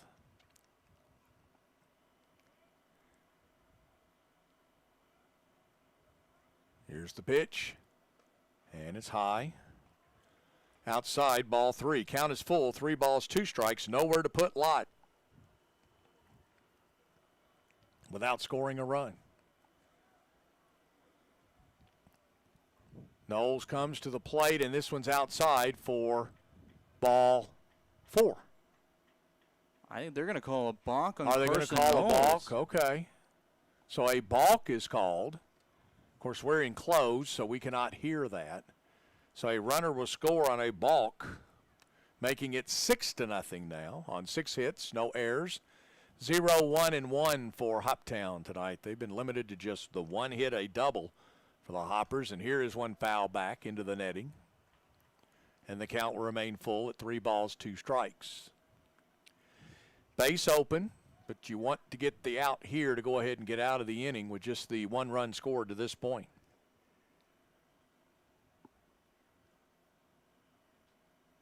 Base hit here will probably score 2. Pitch, and it's going to be ball 4. So a hit batter and a walk in the inning to go along with a couple of base hits, and the bases are loaded for Fulton. And coming to the plate is going to be Ben Kaufman, the first baseman. He struck out in the 5th, got a base hit in the 4th, and reached base on an error in the 2nd.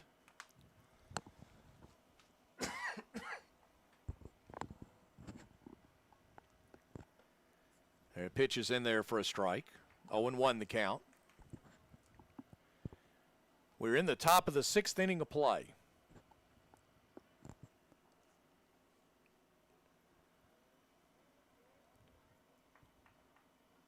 And here's one hit foul and out of play, making the count 0-2. If he swung at that pitch about half a second later, that was probably parked out of here for a home run. He squared up on it, barreled it. He was just a little bit out too far in front of that pitch, and I mean, he swings the same spot a little bit later. It's 100% gone. Hoptown pitchers has labored a lot in the last 2 innings. This is the 14th batter to come to the plate between the 2 innings. And here's one hit into left center field, and the center fielder will make the play. That is Jessup for the out there as he pops out to center to end the inning. So a couple of base hits in that inning, a hit batter and a walk. So let's see here. 1 run on 2 hits. There were no errors and 3 left on base. Fulton has left 7 on base through 6 innings of play for the Fulton Railroaders. We go to the bottom of the 6th as we check the Michael Venable State Farm Insurance scoreboard. It is Fulton 6 and Hoptown nothing. Back after this, after you hear these messages, this is the Chick-fil-A broadcast booth, and you're listening to Hopper Baseball on 95.3 The Farm.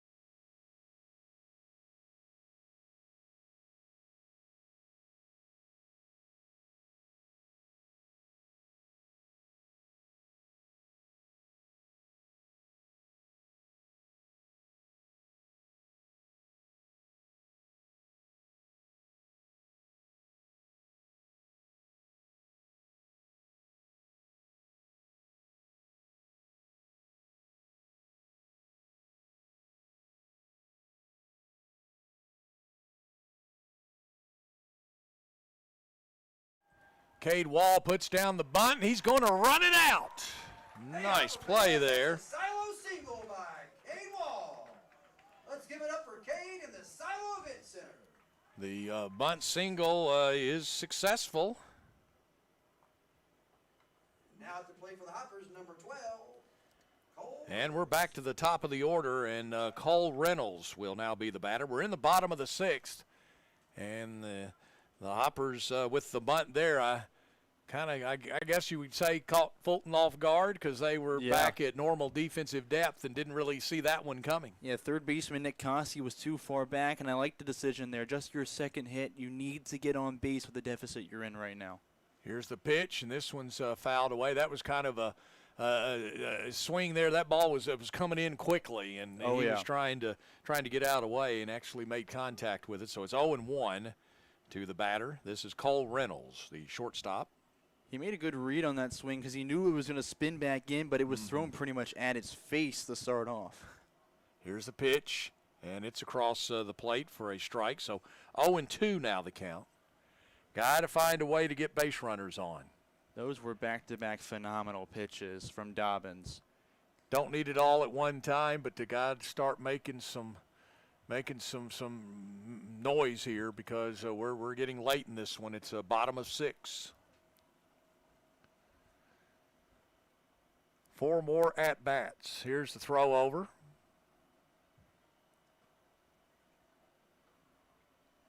Runner gets back.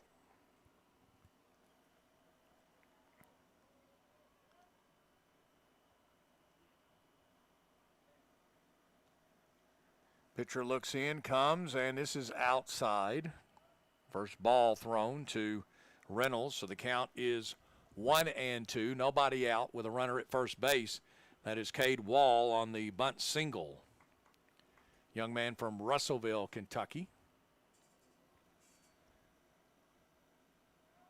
And here is one hit, and it's they throw over, but not in time, and everybody's going to be safe on the fielder's choice.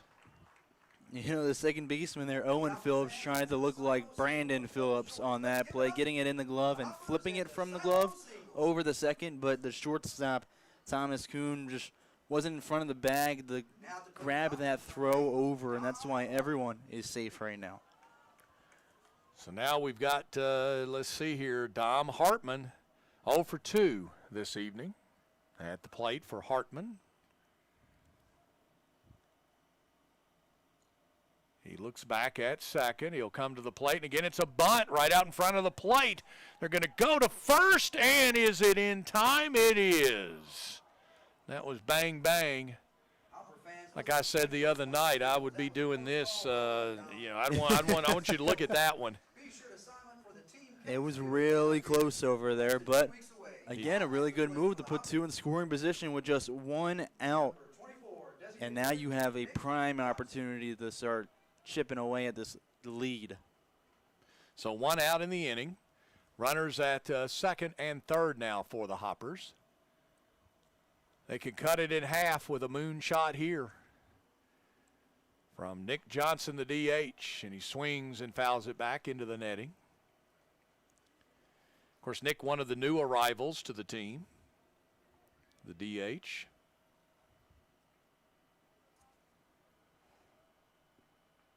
A solid first day yesterday, but of course this is his first time playing Fulton and first time playing here in front of the Hoptown home fans. He is so new. He is on. He's not on any of the official rosters. Here's a base hit into center field. It's going to score at least one. They'll throw to second. Now they come to home, and he is safe. He was able to get onto the bag just in time before the catcher was going to come around to make the tag. He hit that bag with his foot with authority, didn't he? Yeah, he did. He stomped on it right there because the throw coming into the plate was really, really close. Reynolds wasn't going to slide in, so he made sure to emphasize to our home plate umpire, Rick Erickson, that, hey, I beat the throw there. That run should count. So the Hoppers get two, and it's now a 6-2 lead for the Fulton Railroaders as we play here in the bottom of the sixth inning.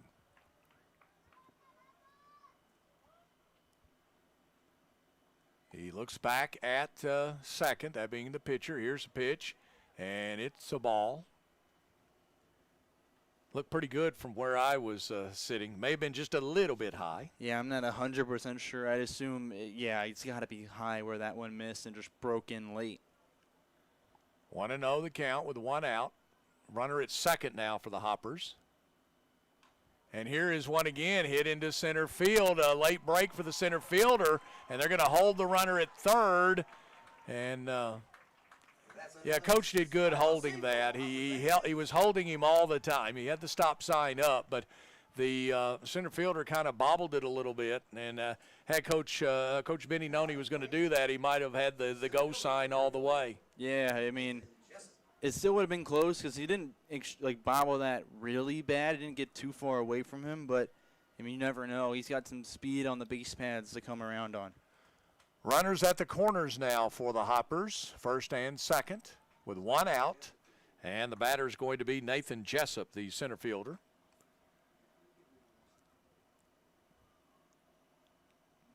And that's a strike. 0-1 to count with one out.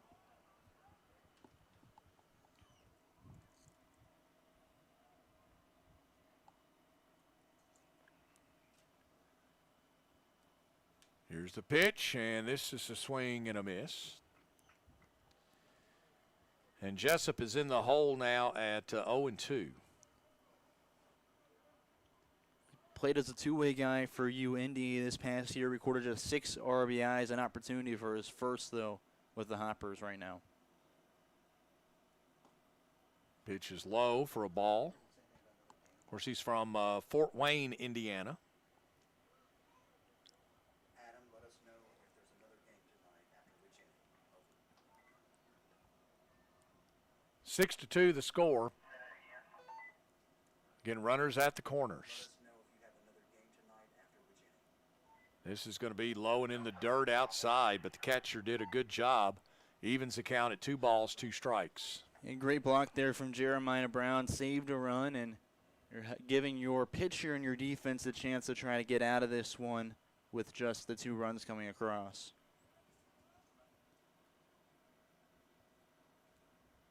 Here is the pitch and a swing and miss. Strikeout. So now there are 2 outs. And the batter is going to be Declan Riggs, the first baseman. 0 for 2 in this contest. And we're going to have a walk out to the mound. I believe that's the pitching coach, maybe, or it could be the head coach. I believe you're right. I think that is their pitching coach. Yeah, he's not at the moment. He's not going for the baseball. And that'd be Josh Wooten, who is a grad assistant at Tusculum in Greenville, Tennessee, who just has a quick meeting with him. Yeah, it was very short. Oh, yeah. Probably just to throw off his rhythm. I think right now is to throw off the rhythm of those at the plate and just say, hey, go out there and do your thing. Just kind of mix things up with the timing right now at the plate. Again, the batter is Declan Riggs, the first baseman. Ryan McCartan, the catcher, is on deck if Riggs can do something here. Runners at the corners, 2 outs.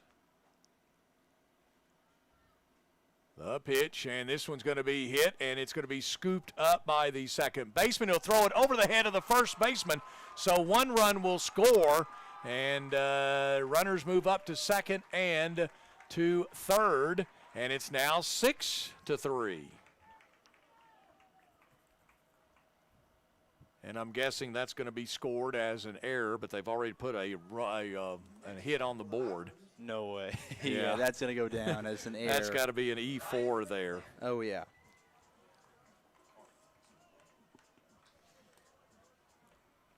And now we're going to have a change because we've had our second mound visit.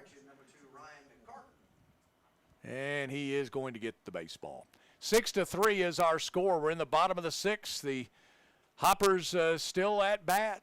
We've got 2 outs. Pitching change here. We'll tell you who the new pitcher is when we come back. You're listening to Hopper Baseball presented by Chick-fil-A on 95.3 The Farm.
Greatest country hits of all time. This is WHOP HD2 Hopkinsville. 95.3 The Farm.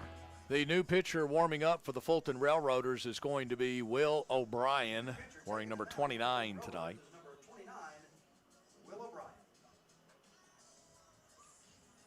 He's a right-handed thrower. Hoppers have scored 3 here in the inning. We kind of made mention of that in the earlier in this inning, that the Hoppers need to get some runs. They don't have to get them all, but they need to get some runs. And they've been able to cut the lead in half. Well, this will be O'Brien's 3rd appearance of the year. He last pitched on June 2nd against Madisonville, but in total, he's gone 2 1/3 this season with a 6 ERA. That's 2 runs, both earned, that he's given up on 3 hits, 3 walks, and 1 strikeout on the mound for him. 6-3 is our score.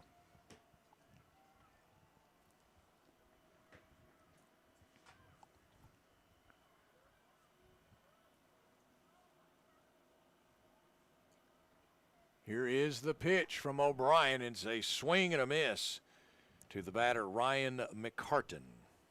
The thing I liked from starting pitcher Dobbins is even after giving up a few hits, he still was attacking batters and doing well at staying in the zone. Just eventually, the Hoppers were catching up to him too consistently to leave him on the mound. This is the 8th Hopper to come to the plate here in this inning. Reed Hayes will be the 9th batter if McCartan can do something here. Runners at second and third for the Hoppers. 1-1 the count with 2 outs. And a curveball that didn't quite curve. So it's 2-1.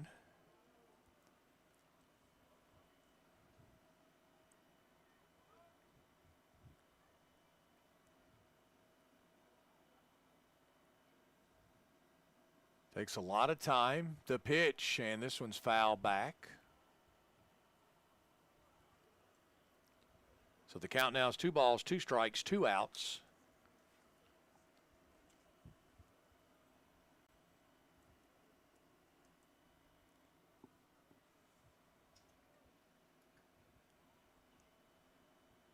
Again, takes a lot of time, and here is one kind of slapped into right fielder's underneath it, makes the play for the 3rd out of the inning. As this one flied out to right. So in that inning, things got started with Cade Wall in the bunt single, and then a base hit by Nick Johnson and a base hit by Brennan Mealer, and the Hoppers were able to score 3 in that inning. So in that inning, there were 3 runs and 1, 2, 3, 4 hits in that inning, according to Game Changer and the scoreboard. No errors in that inning, and it should be 1 error in that inning. 1 error, and the Hoppers left 2 on base. As we check the Michael Venable State Farm Insurance scoreboard, it's Fulton 6 and Hoptown 3. Back after this timeout, you're listening to Hopper Baseball presented by Chick-fil-A on News Radio 95.3 The Farm.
.3 The Farm, playing country favorites for Hopkinsville, Oak Grove, and Fort Campbell. J.R. Norris sends a rope out into right in front of the left fielder for a base hit to start the top of the 7th inning of play for the Railroaders.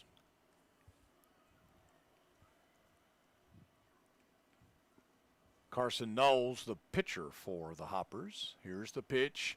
And this is going to be the batter, Owen Phillip, the second baseman. He fouls this one out of play. Count is 0-1.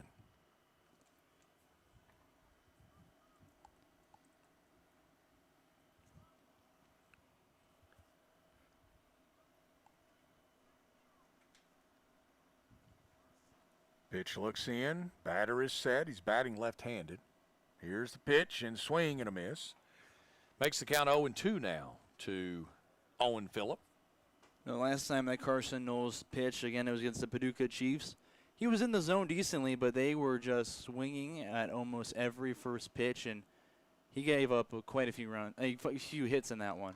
This is going to be fouled and out of play over on the third base side. Workman's Autoglass foul ball. Be sure to take it to the Hop Shop merchandise tent for your Count remains 0-2. Nobody out here in this top of the 7th. As we play tonight, sun is set. Lights have definitely taken over. And here's one foul. It sounded like that one was hit maybe down close to the handle of that bat, the way it sounded. Definitely was a little bit lower on that one, and that's why he also pulled it along that first base line a little bit too far and foul. 0-2 the count. Knowles is set. He'll come to the plate, and this one is a shot into right, but it's going to be foul.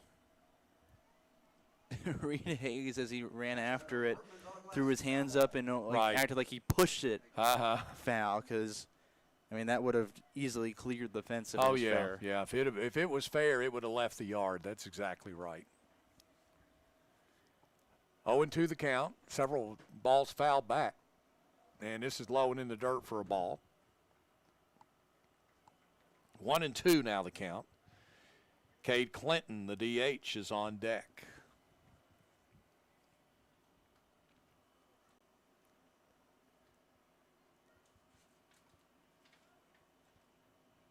Here's the pitch, and this one again is foul back and out of play.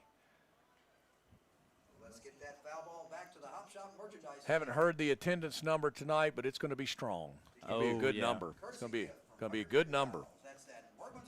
Fantastic night for a team that's playing so well at the beginning of the season. Again, you got the food trucks here as well, which helps bring anyone out and help bring me up. I'm a little bit of a foodie. Oh, here is one hit into center, but it's right to the center fielder who makes the play, and the runner will get back at first. Yes. Oh, 582 is our attendance tonight. 582. Kind of like that number. Big number tonight for the Hoppers.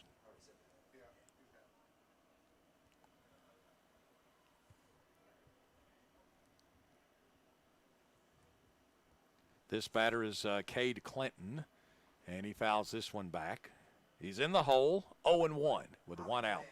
That's something that's helped the Railroaders in this one get an early and strong lead. They've been really aggressive at the plate. It's mimicking how we've seen the Hoppers in the early first few games being aggressive at the plate, taking leads. Well, we flipped that in this one and seen that from the Railroaders instead. Here's the pitch, and this one's going to be foul back and out of play. That'll run the count to 0-2.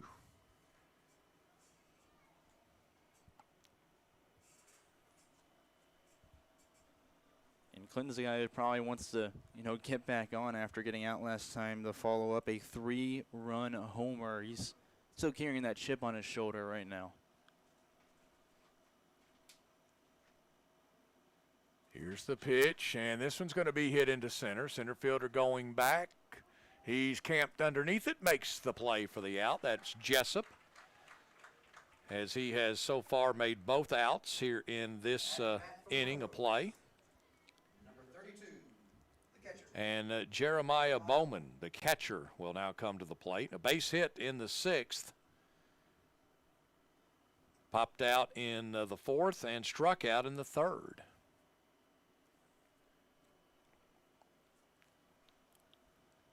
Here's one popped up, but it's going to go out of play. Second time tonight, it's interesting. Second time tonight that he has batted back in back-to-back innings. He batted in the 3rd and 4th, and now he's batting in the 6th and the 7th. 0-1 the count. Nate Herlick is on deck. Throws, nope, came to the plate with the pitch. 1-1 the count. Bowman plays at Rhodes College, and outside of that one hit in the 6th inning, he has really struggled against this Hoppers pitching staff. That's the only hit he's gotten so far against them. Runner goes, pitch is high, and there will be no throw. So a stolen base for J.R. North.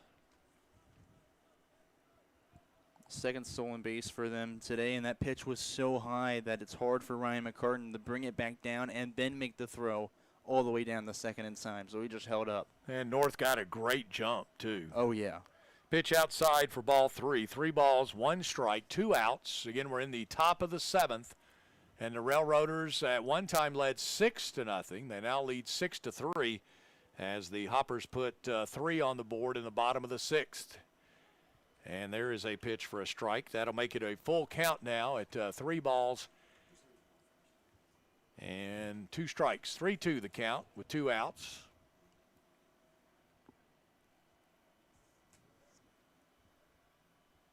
Knowles set, comes to the plate with a pitch. Here is one hit into left field. Left fielder says, I've got it. He's underneath it, makes the play for the out. So in the inning, there was a base hit, but no runs scored. So no runs on 1 hit, no errors, and 1 left on base. We go to the 7th inning stretch after 6.5 as we check the Michael Venable State Farm Insurance scoreboard. It is Fulton 6 and Hoptown 3. Back after this, you're listening to Hopper Baseball presented by Chick-fil-A on 95.3 The Farm. With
.3 The Farm, playing country favorites for Hopkinsville and Crofton. The Farm.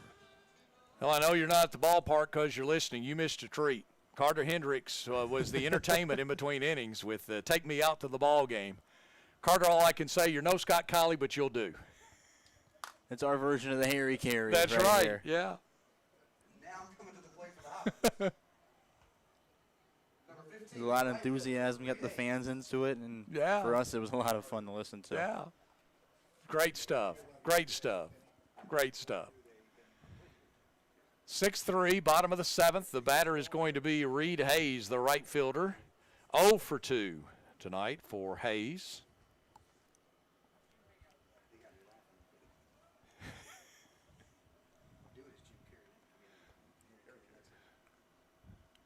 Here's the pitch, and it's a strike.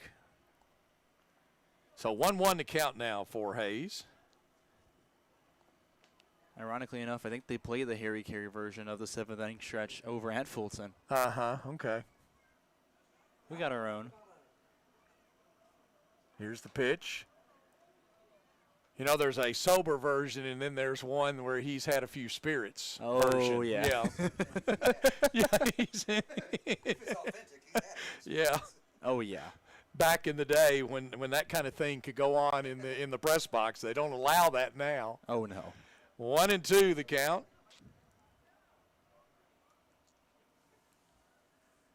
Here's the pitch, and this one is going to be a base hit. Good job of Reed Hayes to get that base hit just over the stretched arms of the shortstop, Kuhn, who also jumped, but that is actually a base hit. So Cade Wall will be the batter now. He started things in that 6th inning with a bunt single for him. He's 1 for 2 in the contest tonight. Here's the pitch, and this one's hit up the middle. It's going to be a base hit. And the runner will stop at second. So back-to-back base hits now. Let's hear it, Hopper fans. And Cole Reynolds now will be the batter. The Hoppers at the plate right now. Sure, they struggled through 5 innings, but for the past 2, they're just piecing it together little by little, and it's been paying off so far. As you said last inning, don't got to get it all at once. Just got to start tacking them on so you don't have to try to score 6 at once in the 9th. The pitcher had to do a little stretching.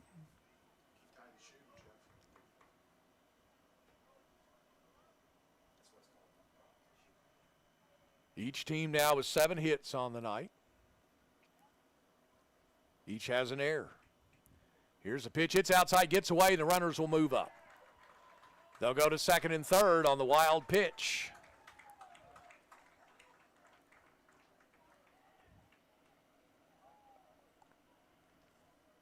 And now it's second and third and nobody out. And the count is a 1-0 to Cole Reynolds. And he represents the tying run right now for the Hoppers.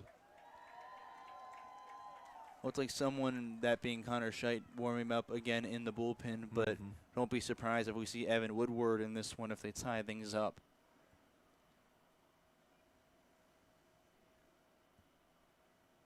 Here's the pitch. It's low. 1-1 now the count. Don't feel the lower part of my legs. I think I better stand up for a little bit. I don't blame you. That's why I say standing. There you go. Here's one hit into right field, and it is going to drop. And it's going to score 2. And going in for a double. Is he safe? He is. A double and a 2-run homer pulls the Hoppers to within 1 at 6-5. And look at this. You bring up Cole Reynolds, who shows off the wheels going to second base and get the Superman dive head first from maybe almost a little too far out for most people, but for him, he makes a little leap and to get into his slide and gets in there safely by a fraction of a second to bring in a pair of runs right there. And Cade Wall coming around third was right on the tail of Reed Hayes, so they made sure they were getting 2 runs off 1 hit. Well, the Hoppers have scored 5 runs in the last 2 innings to get within 1. And things really interesting now. Oh, yeah. Again, look at last night for the Railroaders. They had a really tough loss, 10-9 to the Henderson Flash, where grand total of 8 home runs in that game, I believe. They've only won 1 game so far and were about a run away from their second win a night ago. Batter is going to be Dom Hartman, the third baseman, and the pitch is outside for a ball. 3 straight hits, a couple of singles and a double. And the Hoppers have put 2 on the board here in the inning. We are in the bottom of the 7th. And here is one hit into left field, and they're going to send the runner, and he will score. 4 straight hits now and an RBI for Dom Hartman. Well done, Dom, and the silo of innocence. And that ties this game up at 6 now, as the Hoppers have scored 3 in the last 2 innings. Each of the last 2 innings. As soon as that one was pretty much on the ground, third base coach Max Kirby was waving Cole Reynolds hard around third to the plate. And just because he knows that Reynolds has the speed to make that work almost no matter what, no matter how strong the left fielder is out there. Here's the pitch, and this one's going to be popped up. Right fielder coming in, and he'll make the play for out number 1. First out of the inning, Nick Johnson with the pop out to right. And the batter's going to be Brendan Mealer. A single for him in the 6th and a double in the 2nd. He popped out to third in the 4th. He bats left. Several lefties in this lineup for the Hoppers. Throw over, but the runner gets back in time. Going to need some heavy-duty detergent tonight to get those white pants clean with the slide back. He's going to go, and here's one hit in the right, but it's going to be foul. And, boy, the runner had a good jump there. Miller looked to take the lead by himself right there. He's a guy who, when he swings, you know you're going to be getting something. He's made contact with over 83% of the pitches he has swung at so far this summer. 0-1 the count now to Brennan Miller with Nathan Jessup on deck. Here is the pitch. It's going to be outside.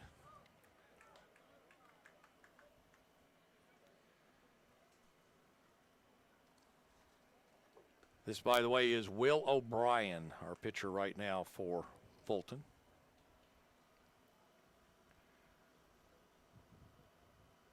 He'll throw over.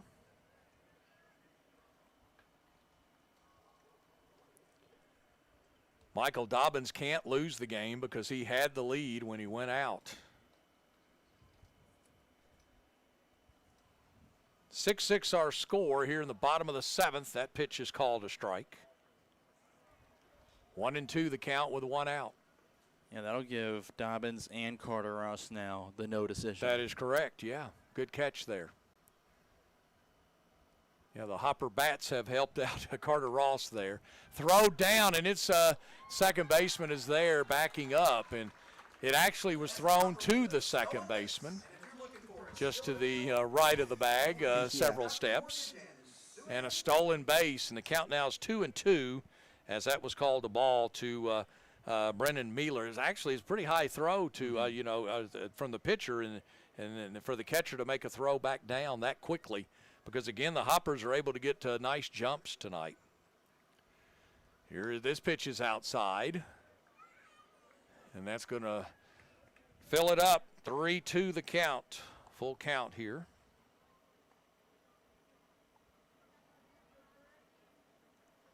Scheit's still warming up in the bullpen, and assistant coach Bobby Irving is down there talking to someone. I can't make out who it is, but they'll probably warm up another actual pitcher. Here's the pitch, and this one's hit right past the pitcher and the second baseman. It's going to score a run, and the Hoppers are going to take the lead, as coming all the way around to score is going to be Dom Hartman on the base hit by Brennan Miller. And the Hoppers lead it now 7-6.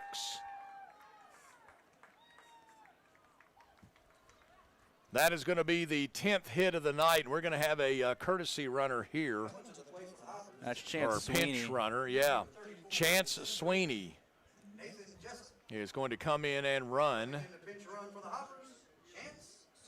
That RBI right there, that's RBI number 7 this summer for Brennan Miller. He's racking the stats up quickly. You got to know his name if you're looking at the scouting report for the Hoppers.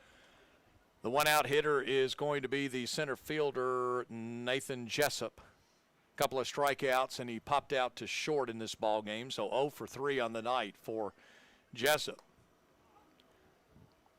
Need to keep this going here with just 1 out. Runner at first for the Hoppers, that's going to be Miller. Nope, check it, I'm sorry. Running for him is going to be Chance Sweeney. Here's the pitch, and did it hit him? Oh, it was awful close. Awful close. 1-1 the count.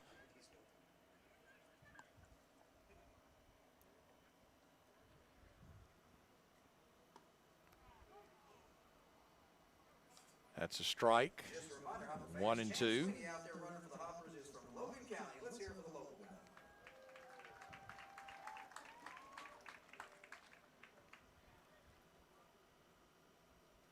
Here's the throw over.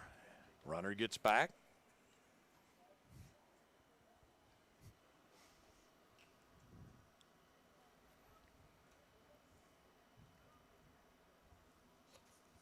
And the pitch. Runner goes, and this is going to be hit into right. A right fielder's underneath it, makes the play.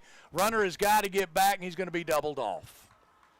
So that's going to do it in the inning for the Hoppers, as they Jessup pops out to right, and they get the double play there to end the inning. So in the inning, there were 4 straight base hits. The Hoppers score 4 in that inning, and they take a 1-run lead. So 4 runs on 4 hits. There were no errors and nobody left on base. We have played 7 as we check the Michael Venable State Farm Insurance scoreboard. It's now Hoptown 7 and Fulton 6. We're back after this timeout. You're listening to Hopper Baseball presented by Chick-fil-A on 95.3 The Farm.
After an inning and 2/3 of work Carson Knowles has done, Connor Scheidt, the new pitcher on the mound, to face the Hoptown Hoppers, as the leadoff batter is Matt Herlick for the Fulton Railroaders.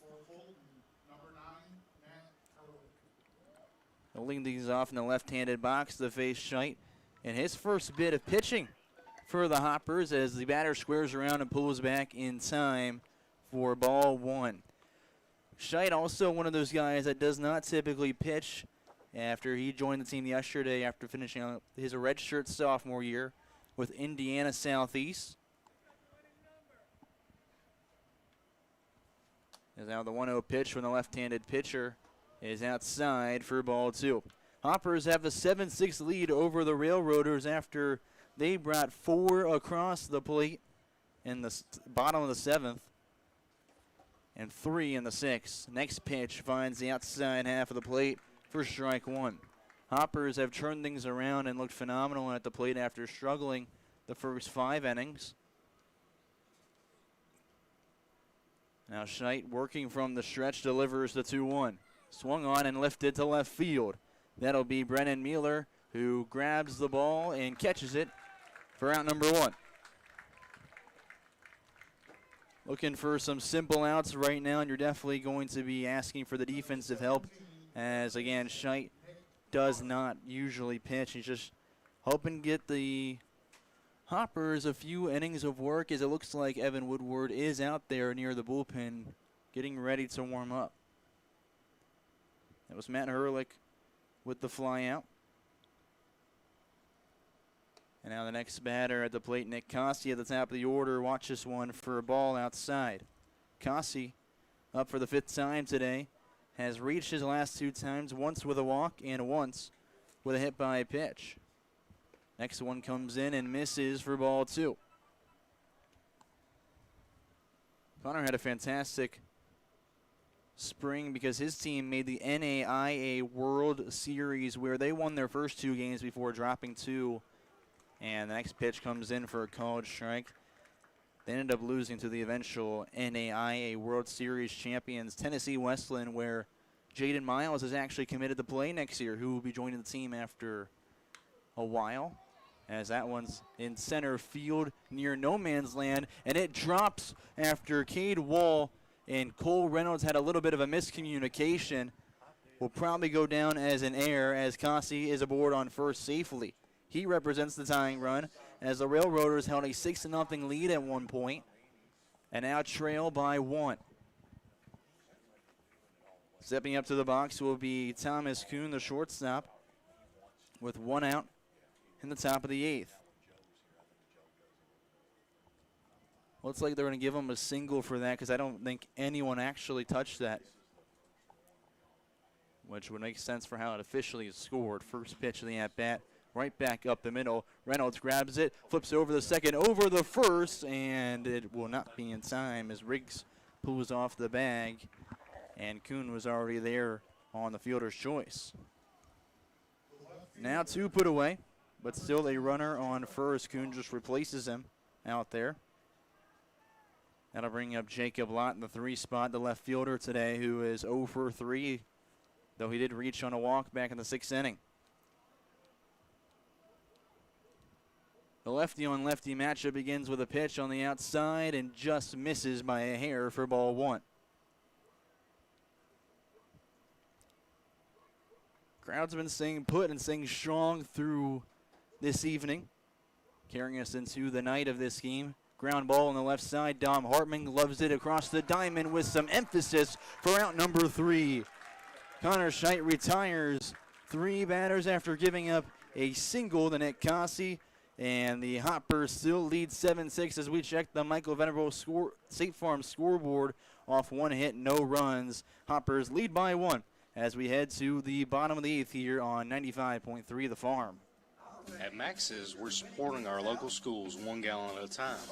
I'm Max Arnold, and thanks to your support at our spirit pumps in Elkton, Cadiz, and Hopkinsville, our schools are winning big. Since 2021, we've raised over $90,000 for our local students. Every fill-up at every spirit pump fuels their future. Learn more about our spirit pumps That's still at maxfuel.net. Okay. Fuel for you. Yeah, it is. Okay. For Looks your like it vehicle. from here. Max's Convenience Shop.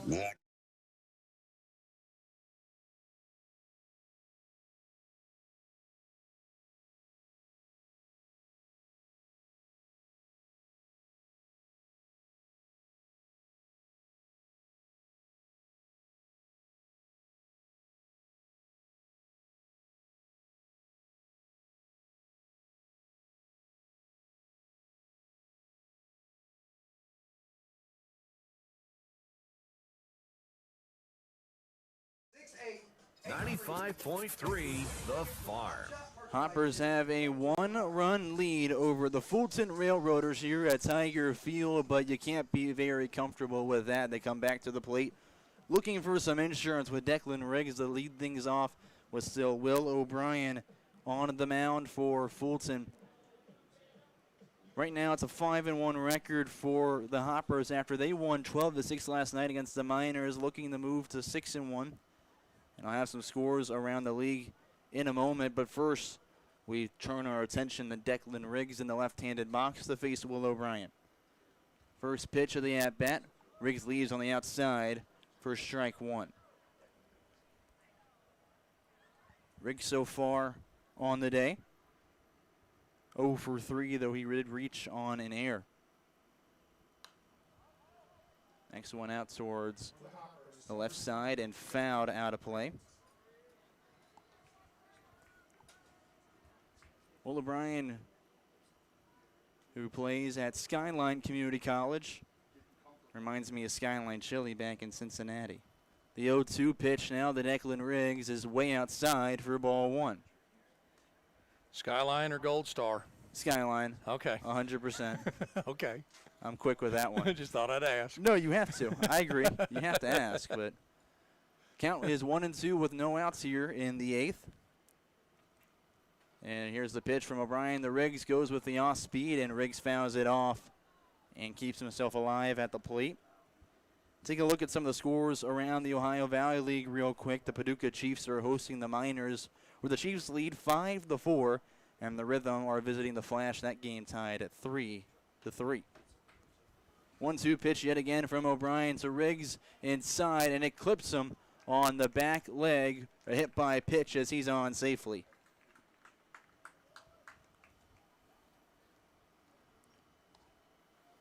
First batter of the bottom of the 8th is on as the Hoppers look to grab a few more runs. And Ryan McCartan, the catcher, now approaches an 0 for 3 day so far for him. But a good opportunity to turn things around against O'Brien, who so far on the day has given up 5 hits on 4 runs. McCartan squares around, bunts it. It's popped up on the left side and actually caught by a Hopper in the dugout. No banana rules here, so that will not be an out. Thank goodness. I believe, man, that caught that would be, I think that's, yeah, Cade Wall over there. Nonetheless, an 0-1 count as he squares around again. It's popped up backwards on the bunt attempt, and that puts McCartan in an 0-2 hole. Probably can't square around now. They are looking to move Declan Riggs over in the scoring position with just one out, or maybe none if McCartan was able to reach safely. Instead, they'll have to do it with the hit. Next pitch, way outside with a fastball for ball one.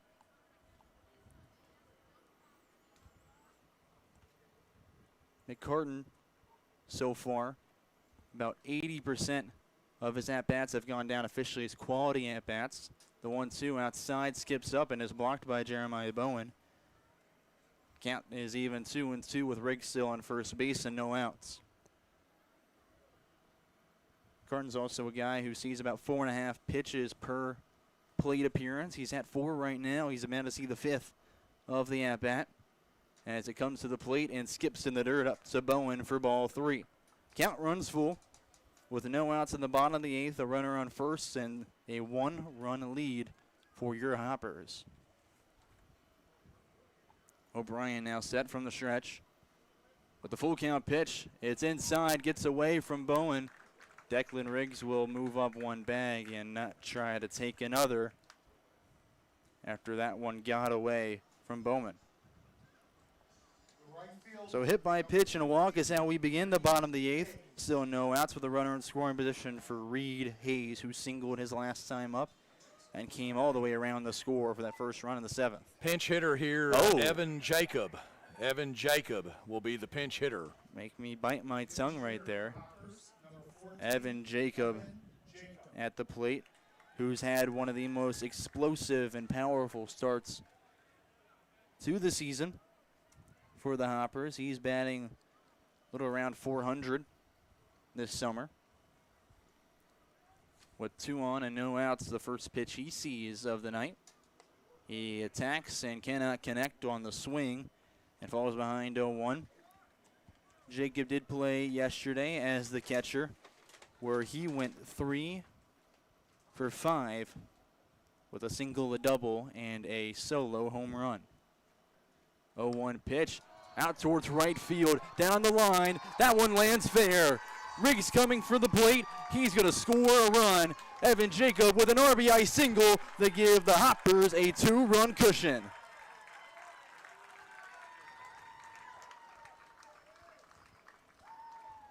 8-6 is the score now for the Hoppers, and they've got 2 in scoring position.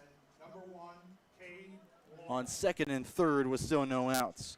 Alex McGuire is going to come in and run for Evan Jacob, who made it all the way around to second base.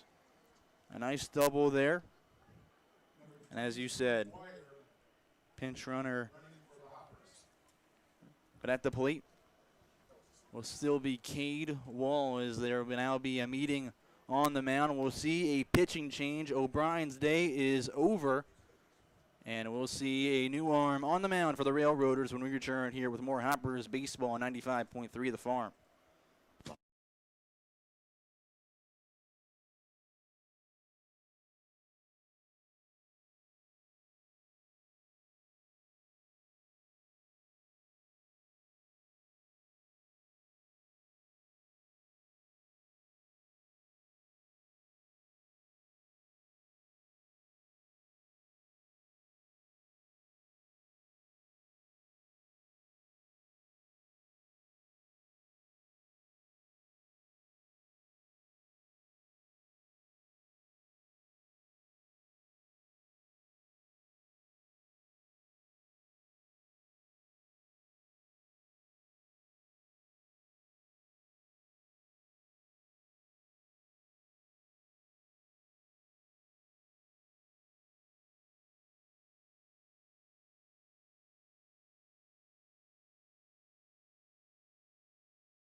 .3 The Farm. Well, Will O'Brien's line is still open with a runner on second base. He exits the game, though, going 1 1/3, giving up a walk, 6 hits, and so far just 5 runs. He's responsible for the 2 on behind him.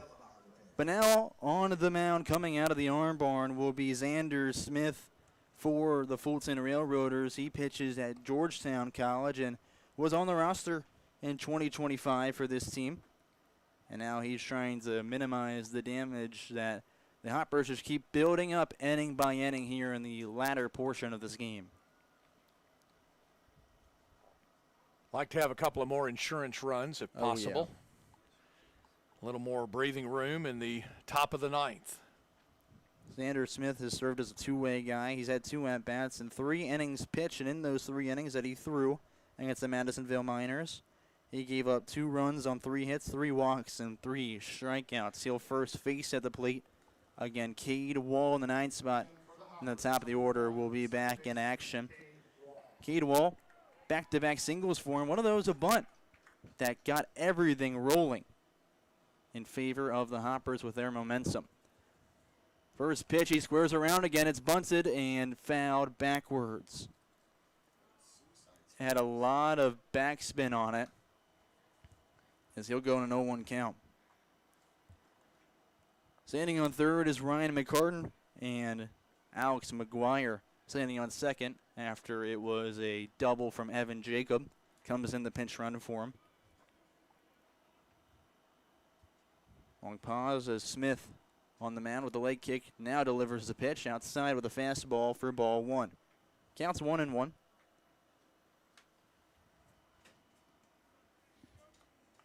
Xander Smith, the righty, who's got plenty of height out there on the mound. Infield is in for the Railroaders as they trail by 2. The 1-1 pitch now to the plate from Xander Smith, and over on the right side, fouled. No other defensive changes for the Railroaders. They'll keep everything right where they're at, as they're going to be looking to try to force a bottom of the 9th in 3 outs. 1-2 pitch now to Cade Wall, who will leave it down the middle for a strikeout looking. That's how the day begins for Xander Smith. Top of the lineup back up. It'll be Cole Reynolds for his 5th time today. Had a pair of strikeouts and then reached on a fielder's choice, and a double. He scored on both of those times that he reached. Can't see it right now as he's got the black batting gloves on, but Cole Reynolds' pinky on his right hand is actually all taped up, as his first pitch of the at-bat is left high for ball 1. He said back on opening night, he slid back into a bag after a pickoff move and dislocated it. They had to pop it back in place in the dugout, thanks to assistant coach Bobby Irving. He's been playing through it, but definitely doesn't feel good. Now I don't feel good thinking about it. No. Still 2 in scoring position with 1 out. Cole Reynolds leaves 1 outside with the next pitch for ball 2. It's a 2-0 count to Reynolds. He's got Dom Hartman waiting on deck right behind him. Again, the Hoppers lead 8-6 in the bottom of the 8th inning, looking for their 6th win of the year. Xander Smith from the stretch. The pitch is on the outside corner. They make the count 2 balls and 1 strike.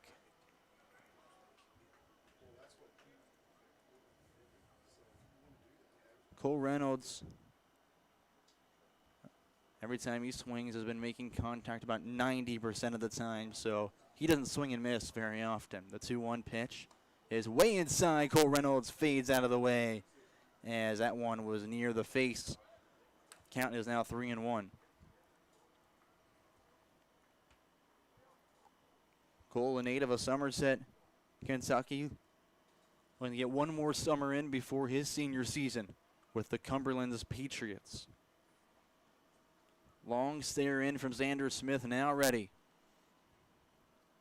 The pitch to the plate goes with the off-speed near the head, and that'll put bases loaded with the walk. So after a strikeout to begin the evening for Xander Smith, it's a walk and bases are loaded with Ryan McCartan on third, Alex McGuire still on second, and of course Reynolds on first for Dom Hartman at the plate. He's 1 for 4 with a single back in the 7th. Still no outs. His first pitch high and in for ball 1. or 1 out, excuse me, after the strikeout that I just mentioned.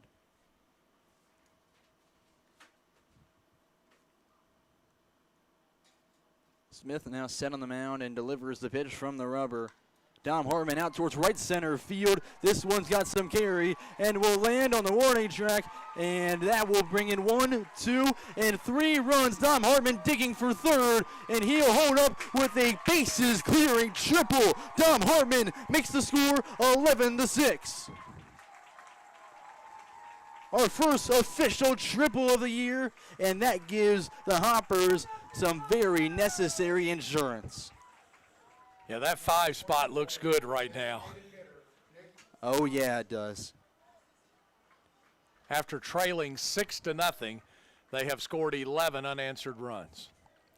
What a phenomenal day it's been. Now at the plate is Nick Johnson that faces Anders Smith.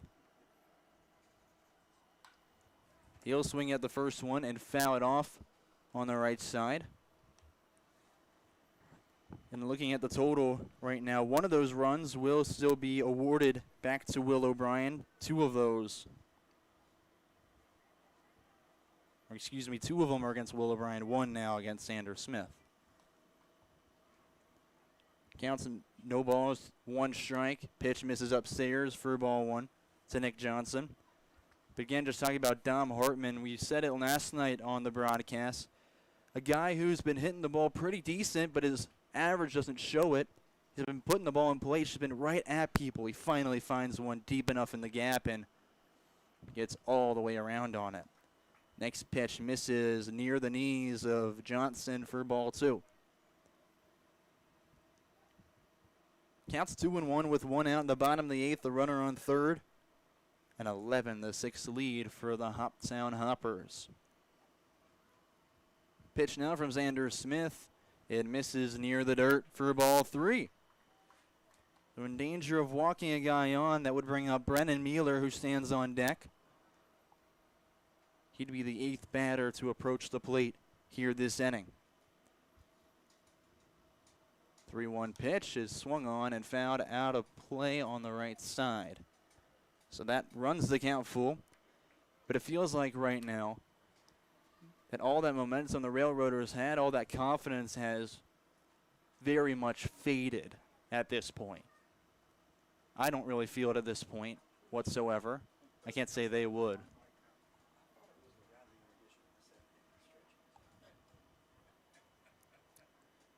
Xander Smith now with the full count pitch as he delivers to the plate. Nick Johnson will stay alive with another one fouled out on the right side. Again, a good game in front of the home crowd before the Hoppers play 2 on the road on Saturday and Sunday, 1 against Henderson. And on Sunday, they'll visit Paducah for the first time. Hartman still stands on third. Johnson now waiting the 3-2 pitch. It comes to the plate. It's an off-speed that misses upstairs. And there is another walk. Runners on the corners with 1 out for the Hoppers.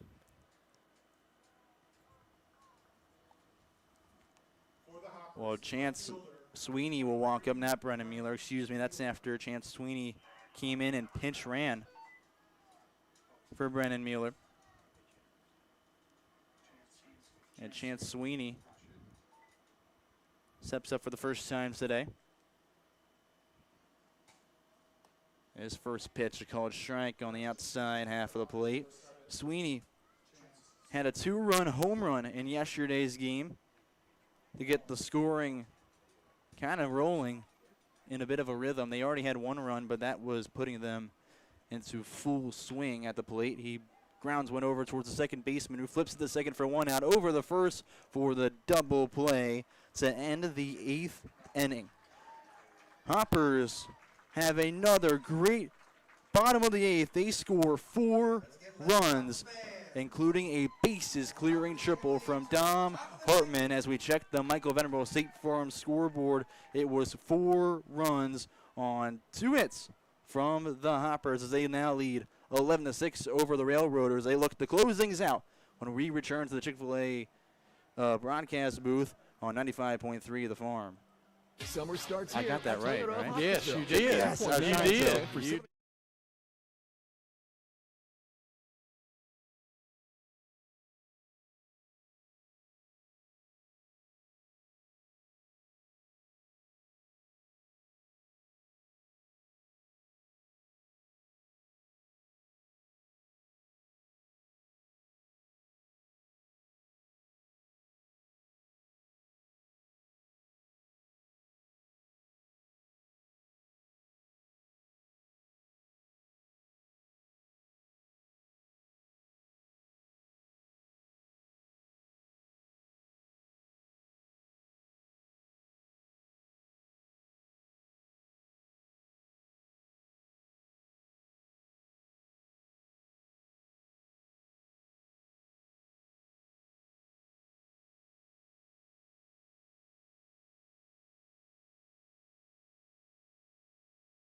Okay, perfect. Sounds good to me. 95.3 The Farm. WHOP HD2 Hopkinsville. Head coach for the Hoppers, Chris Benny, has elected to go to the Hoppers' electric closer. Evan Woodward is now out on the mound for the Red and Black. He's made 2 appearances so far in the year, 2 innings pitched, both in the 9th, where he has yet to give up a run. He is 1 for 1 in save opportunities. He's given up 4 walks, 2 strikeouts, and only thrown 1 wild pitch, and 41 total innings pitched so far this summer. For the Railroaders, we'll see 4, 5, 6 now at the plate.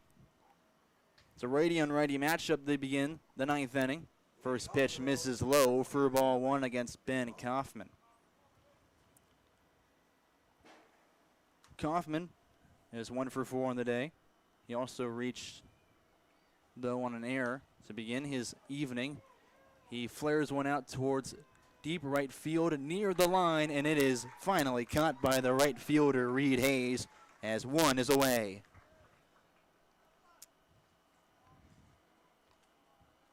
Hoppers 2 outs away from a great comeback tonight.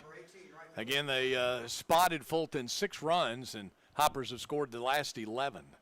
The Hoppers have made just now 2 very slim comebacks at this point. This one, they would be trailing by 6 as the pitch comes in outside for a ball. It was 6-0 in the Railroaders' favor by the 6th inning. And the Hoppers responded in great fashion. That one over on the right side and almost caught by the first baseman. And it just lands foul. Evens the count, 1 ball and 1 strike with still 1 out in the top of the 9th.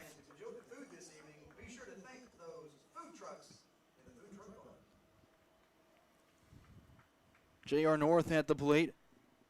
He's 2 for 3 with 2 singles and a hit by pitch. Swings through the next one, and it's a strike. The second one. The count is now 1 into the J.R. North from Holmes Community College. Woodward set from the stretch and delivers. Rails back and gets a called strike 3. A punch out for out number 2. And the Hoppers are 1 out away from a 6-run comeback. The Hoppers have put up 11 runs starting in the bottom of the 6th inning. They haven't slowed down since. And they are now right there. Woodward with the backwards K. That one being his 3rd of the season. First pitch, the next at-bat is fouled out of play on the left side by Owen Phillips. Phillips 0 for 3. He reached on a hit by pitch, and then it was back-to-back strikeouts before he lined one out on a rope to center field. Long pause as Woodward now set. The 0-1 outside. Evens the count 1-1.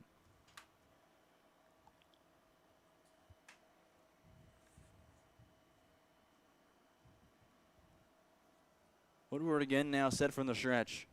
The Saginaw Valley State Cardinal delivers to the plate. It's outside, a 2-1 count.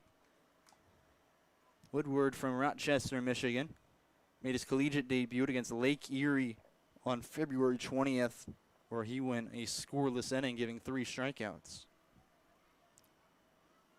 2-1 pitch, misses the corner, and now it's a 3-1. He also got a save with the Cardinals his redshirt freshman year, where he pitched against Purdue Northwest, also in a scoreless inning that time with just 1 strikeout. 3-1 pitch now from Woodward to the plate. It's a swing and miss from Phillips, and now the count is full. 3 balls, 2 strikes, 2 outs here in the top of the 9th. Hoppers lead 11-6, 1 strike away from their 6th win of the season. Fans on their feet clapping as Woodward goes to the plate. It's over on the right side. Woodward gloves it, goes over the first, and he slams the door for a Hoppers win. 11-6, your Hoptown Hoppers move to 6-1 as the Railroaders drop to 1-5.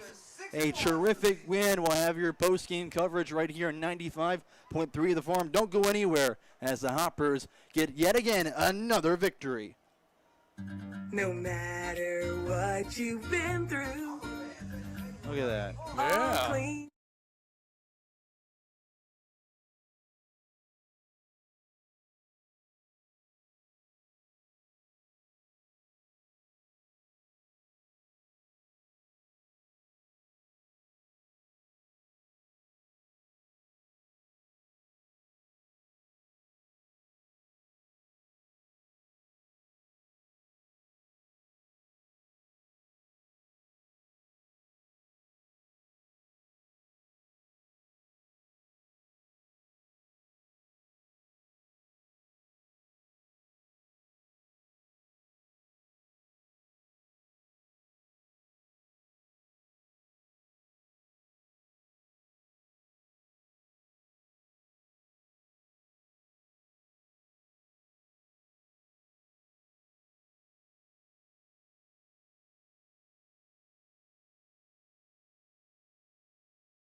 95.3 The Farm. Playing country favorites for Hopkinsville and Crofton. The Farm.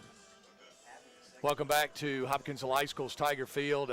Colin, a big win tonight for the Hoppers. They got down 6-0, but they kept battling and scored the next 11 runs to win it 11-6 tonight. A big win. Yeah, I mean, I think it's the best we've got to feel after a win. Sure, the ones at the beginning of the year were fun, where they shut out the Miners 6-0, and they put up a few runs against the Railroaders in their first game they played. But this one, where you make a 6-run comeback, you have 11 unanswered runs. You show off your strength on the mound defensively and at the plate after struggling a little bit.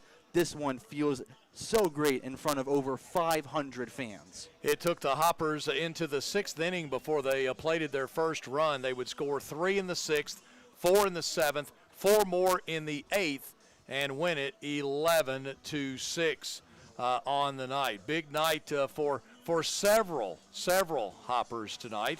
As we'll just kind of go down, there were 12 hits in all on the night. The Hopper line on the night: 11 runs, 12 hits, 1 error. Fulton 6 runs, 8 hits, and 1 error on the night for the Fulton Railroaders. But looking at the Hoppers, I mean, you've got a double there with Cole Reynolds in the 7th inning of play.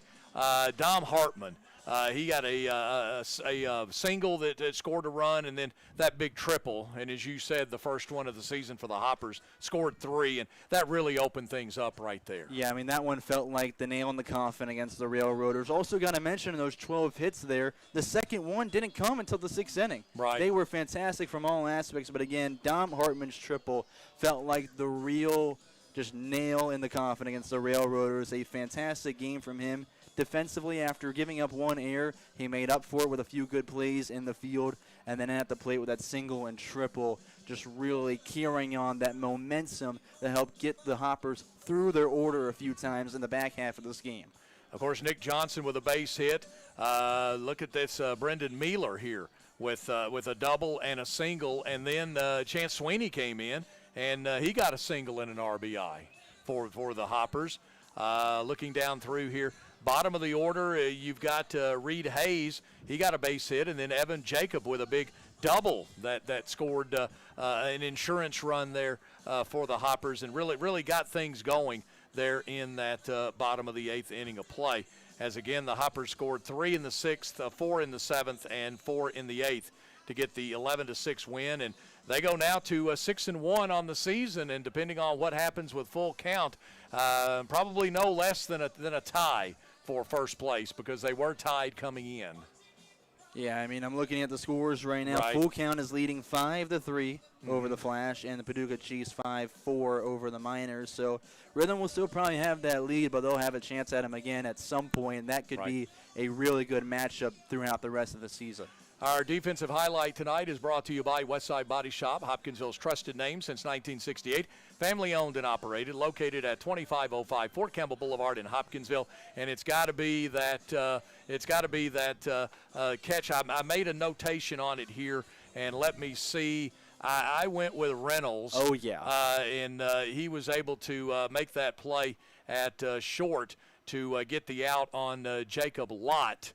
And that was a big one there. Absolutely it was. And it was a really hard grab to make. He started going over his left shoulder, and then the ball started to tail over his right shoulder. He was able to flip his hips just in time to kind of catch that over the basket like he was Willie Mae Hayes out in center field, and then get the throw back in as well. He made a fantastic grab all the way to the ground with that play.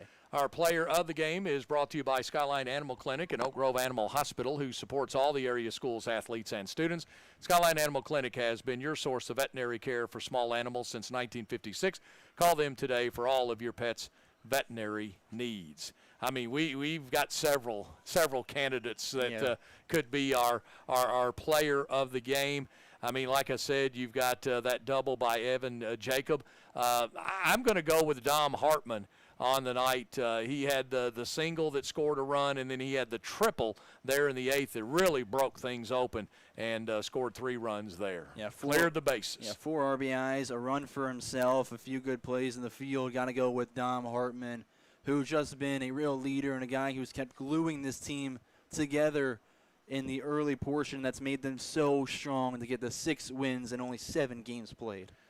Well, the Hoppers will take a 6-1 record on the road as they will travel to Henderson for the first time this season tomorrow night. And Colin will have the call for you on the Hopper YouTube channel, so you'll be able to watch it there and check that out. Any final comments before we go tonight? And again, just tune in tomorrow for that game. You want to hear how they're doing in their first game at Henderson. It was a good matchup when they were here last time.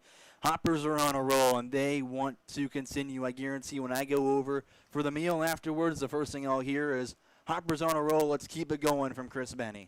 And, of course, tonight a huge crowd, 582 on Food Truck Night. That always brings out a lot of folks. And, of course, Charlie Henderson State Farm Insurance. Thank you to Charlie for sponsoring tonight as well.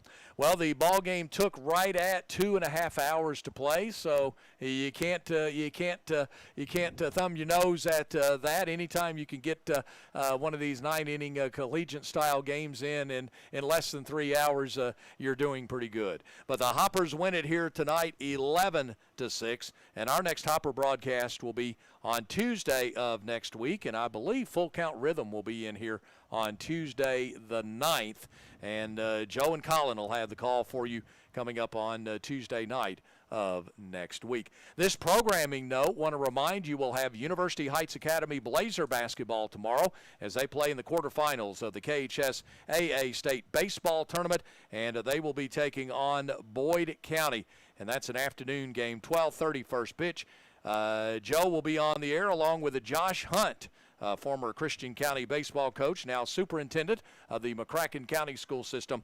They will be on the air at 12:15 with the pregame show tomorrow afternoon right here on 95.3 The Farm and 953thefarm.com. Colin, as always, it was a pleasure. Appreciate you, sir, very much. And you're making my job a little easier this summer with some of the play-by-play duties, but we do appreciate it. And, boy, we saw a good one tonight, and it was fun with those 11 runs after giving up 6. Yeah, that's the one that feels really fun. It's a lot of fun to watch, a lot of fun to call, and, of course, it's been a pleasure to be beside you so far this season. All right, thank you so much. That's Colin Carruthers joining us tonight.